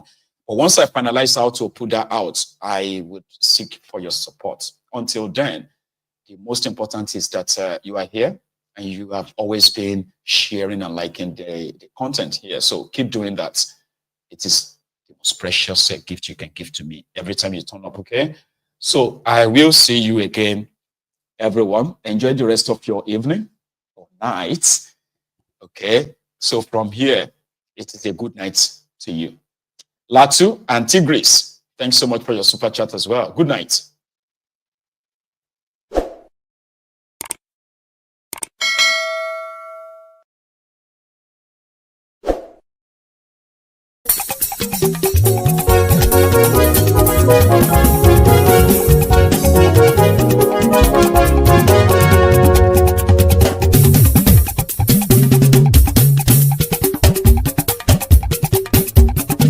Mayegun làwa mọ̀ làmọ̀ tó dòdòdò. Mayegun dayari Mayegun number one. Mayegun làwa mọ̀ làmọ̀ tó dòdòdò. Mayegun dayari Mayegun number one. Mayegun ti dé o ọ̀rẹ́ ara yìí. Mayegun dayari Mayegun number one. Lórí Facebook lórí YouTube. Mayegun dayari Mayegun number one. Gbogbo bó ṣe ń lọ ni Mayegun já wa sí. Mayegun dayari Mayegun number one. Àṣírí ọ̀jẹ̀lú kì í bò níbẹ̀ o. Mayegun dayari Mayegun number one. Bó bá ṣe eré àní Mayegun máa wí. Mayegun dayari Mayegun number one. Ó sì tún ṣe eré wàá gbọ́ níbẹ̀ o. Mayegun dayari Mayegun number one. Mayegun dayari political. Mayegun dayari Mayegun number one. Godfatherism kò sí lọ́rọ̀ Mayegun. Mayegun dayari Mayegun number one. Ẹ farabalẹ̀ sẹ́ o kẹgọ́rọ̀ lẹ́nu o. Mayegun dayari Mayegun number one. Àní Mayegun làwa mọ̀ tó dòdòdò. Mayegun dayari Mayegun number one.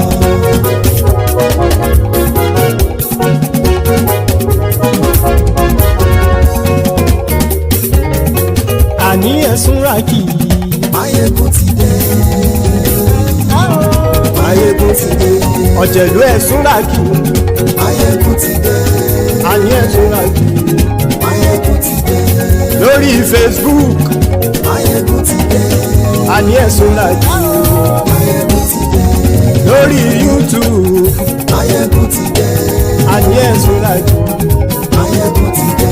Wọ́n bàbá gbé wúrẹ́. Máyégún máa wí. Àní ẹ̀sùn làjù. Máyégún ti dé. Ijó ìgbádìyẹ. Máyégún máa wí.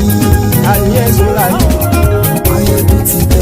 Bí pẹ̀sìdó bá rúfin o. Máyégún máa wí. Àní ẹ̀sùn làjù. Máyégún ti dé. Kí gómìnà kówó jẹ. Máyégún máa wí. Àní ẹ̀sùn làjù.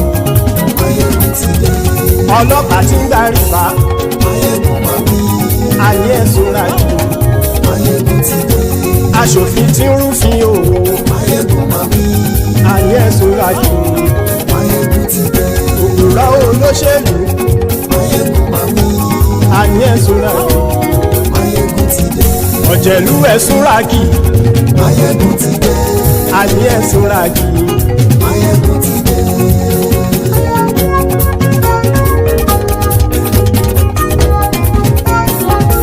Máyégún ti dé. Gbogbo ọ̀jẹ̀lú ẹ̀sùn ràkì. Máyégún ti dé. Gbogbo ọ̀jẹ̀lú ẹ̀sùn ràkì. Ṣùgbọ́n ẹni bá ti ṣe èyí tó yẹ kí wọ́n ṣe, ọmọ bá dèrò ní fi wọ́n níran o. Máyégún ti dé. Gbogbo ọ̀jẹ̀lú ẹ̀sùn ràkì. Máyégún ti dé. Gbogbo ọ̀jẹ̀lú ẹ̀sùn ràkì. Ṣùgbọ́n ẹni bá ti ṣe èyí tó yẹ kí wọ́n ṣe, ọmọ bá dèrò ní fi wọ́n níran. Wọ́n fowó bẹ́ẹ̀ o, Máyégún ó sọ pé wọ́n ò bẹ́ẹ̀. Wọ́n fowó bẹ́ẹ̀, Máyégún ó sọ pé wọ́n ò bẹ́ẹ̀. Oníkan ṣáàtì ṣe èyí tó yẹ kí wọ́n ṣe fáwọn ará ìlú tó gbé wọn débẹ̀ o. Máyégún ti dé. Gbogbo ọ̀jẹ̀lú ẹ̀sùn ràkì. Máyégún ti dé. Gbogbo ọ̀jẹ̀lú ẹ̀sùn ràkì. Ṣùgbọ́n ní bá ti ṣe yìí tó yẹ kí wọ́n ṣe, ọmọ bá dẹ́rọ̀ ò ní fi wọ́n níran. Kì máa yí ṣe eré, ọ̀rọ̀ yìí kì í ṣe ẹ̀fẹ̀. Kì máa yí ṣe eré, ọ̀rọ̀ yìí kì í ṣe ẹ̀fẹ̀. Ẹni bá ti lè lẹ́bọ̀ lẹ́rù o, ọmọ bá dèrò kàṣàyè tú wọn síta. Máyégún ti dé. Gbogbo ọ̀jẹ̀lú ẹ̀sùn ràkì. Máyégún ti dé. Gbogbo ọ̀jẹ̀lú ẹ̀sùn ràkì. Ṣùgbọ́n ní bá ti ṣe yìí tó yẹ kí wọ́n ṣe, ọmọ bá dẹ́rọ̀ ò ní fi wọ́n níran. Tẹnitẹni ọmọ Máyégún ọ̀rẹ́ ara ìlú mọ̀mọ́ ni mo fọlọ́run ṣọ́ ẹ̀ bá kìlẹ́bù. Lóòótọ́ olódodo ìlú ọ̀tá ìlú mọ̀mọ́ ni ìwọ ṣá máa ń ṣọ́ra kò sì mọ́ bẹ̀rù. Bọ́tà ń lè rí bóníṣègùn lé káwọn mọ̀mọ́ fi ṣera wọn ni ó ti dẹrùn tí wọn ò gbọ́dọ̀ sè mọ́bẹ̀. Èèpo ọ̀bọ lọmọ bá dérò tàjẹ́ ò gbọ́dọ̀ jẹ́, ó ti jọba lórí àbínú ẹni kò sì mọ́ bùyà. Àìsíwọ́lu ní ẹnìkẹ́ ìgbódì ẹyin lábàrá o, ó kó ẹni tó bá dán wò á kàmù. Máyégún ti dé. Gbogbo ọ̀jẹ̀lú ẹ̀sùn ràkì. Máyégún ti dé. Gbogbo ọ̀jẹ̀lú ẹ̀sùn ràkì o. Ẹni bá ti ṣe yìí tó yẹ kí wọ́n ṣe, ọmọ bá dèrò òní fi wọ́n níran o. Máyégún ti dé. Gbogbo ọ̀jẹ̀lú ẹ̀sùn ràkì. Máyégún ti dé. Gbogbo ọ̀jẹ̀lú ẹ̀sùn ràkì.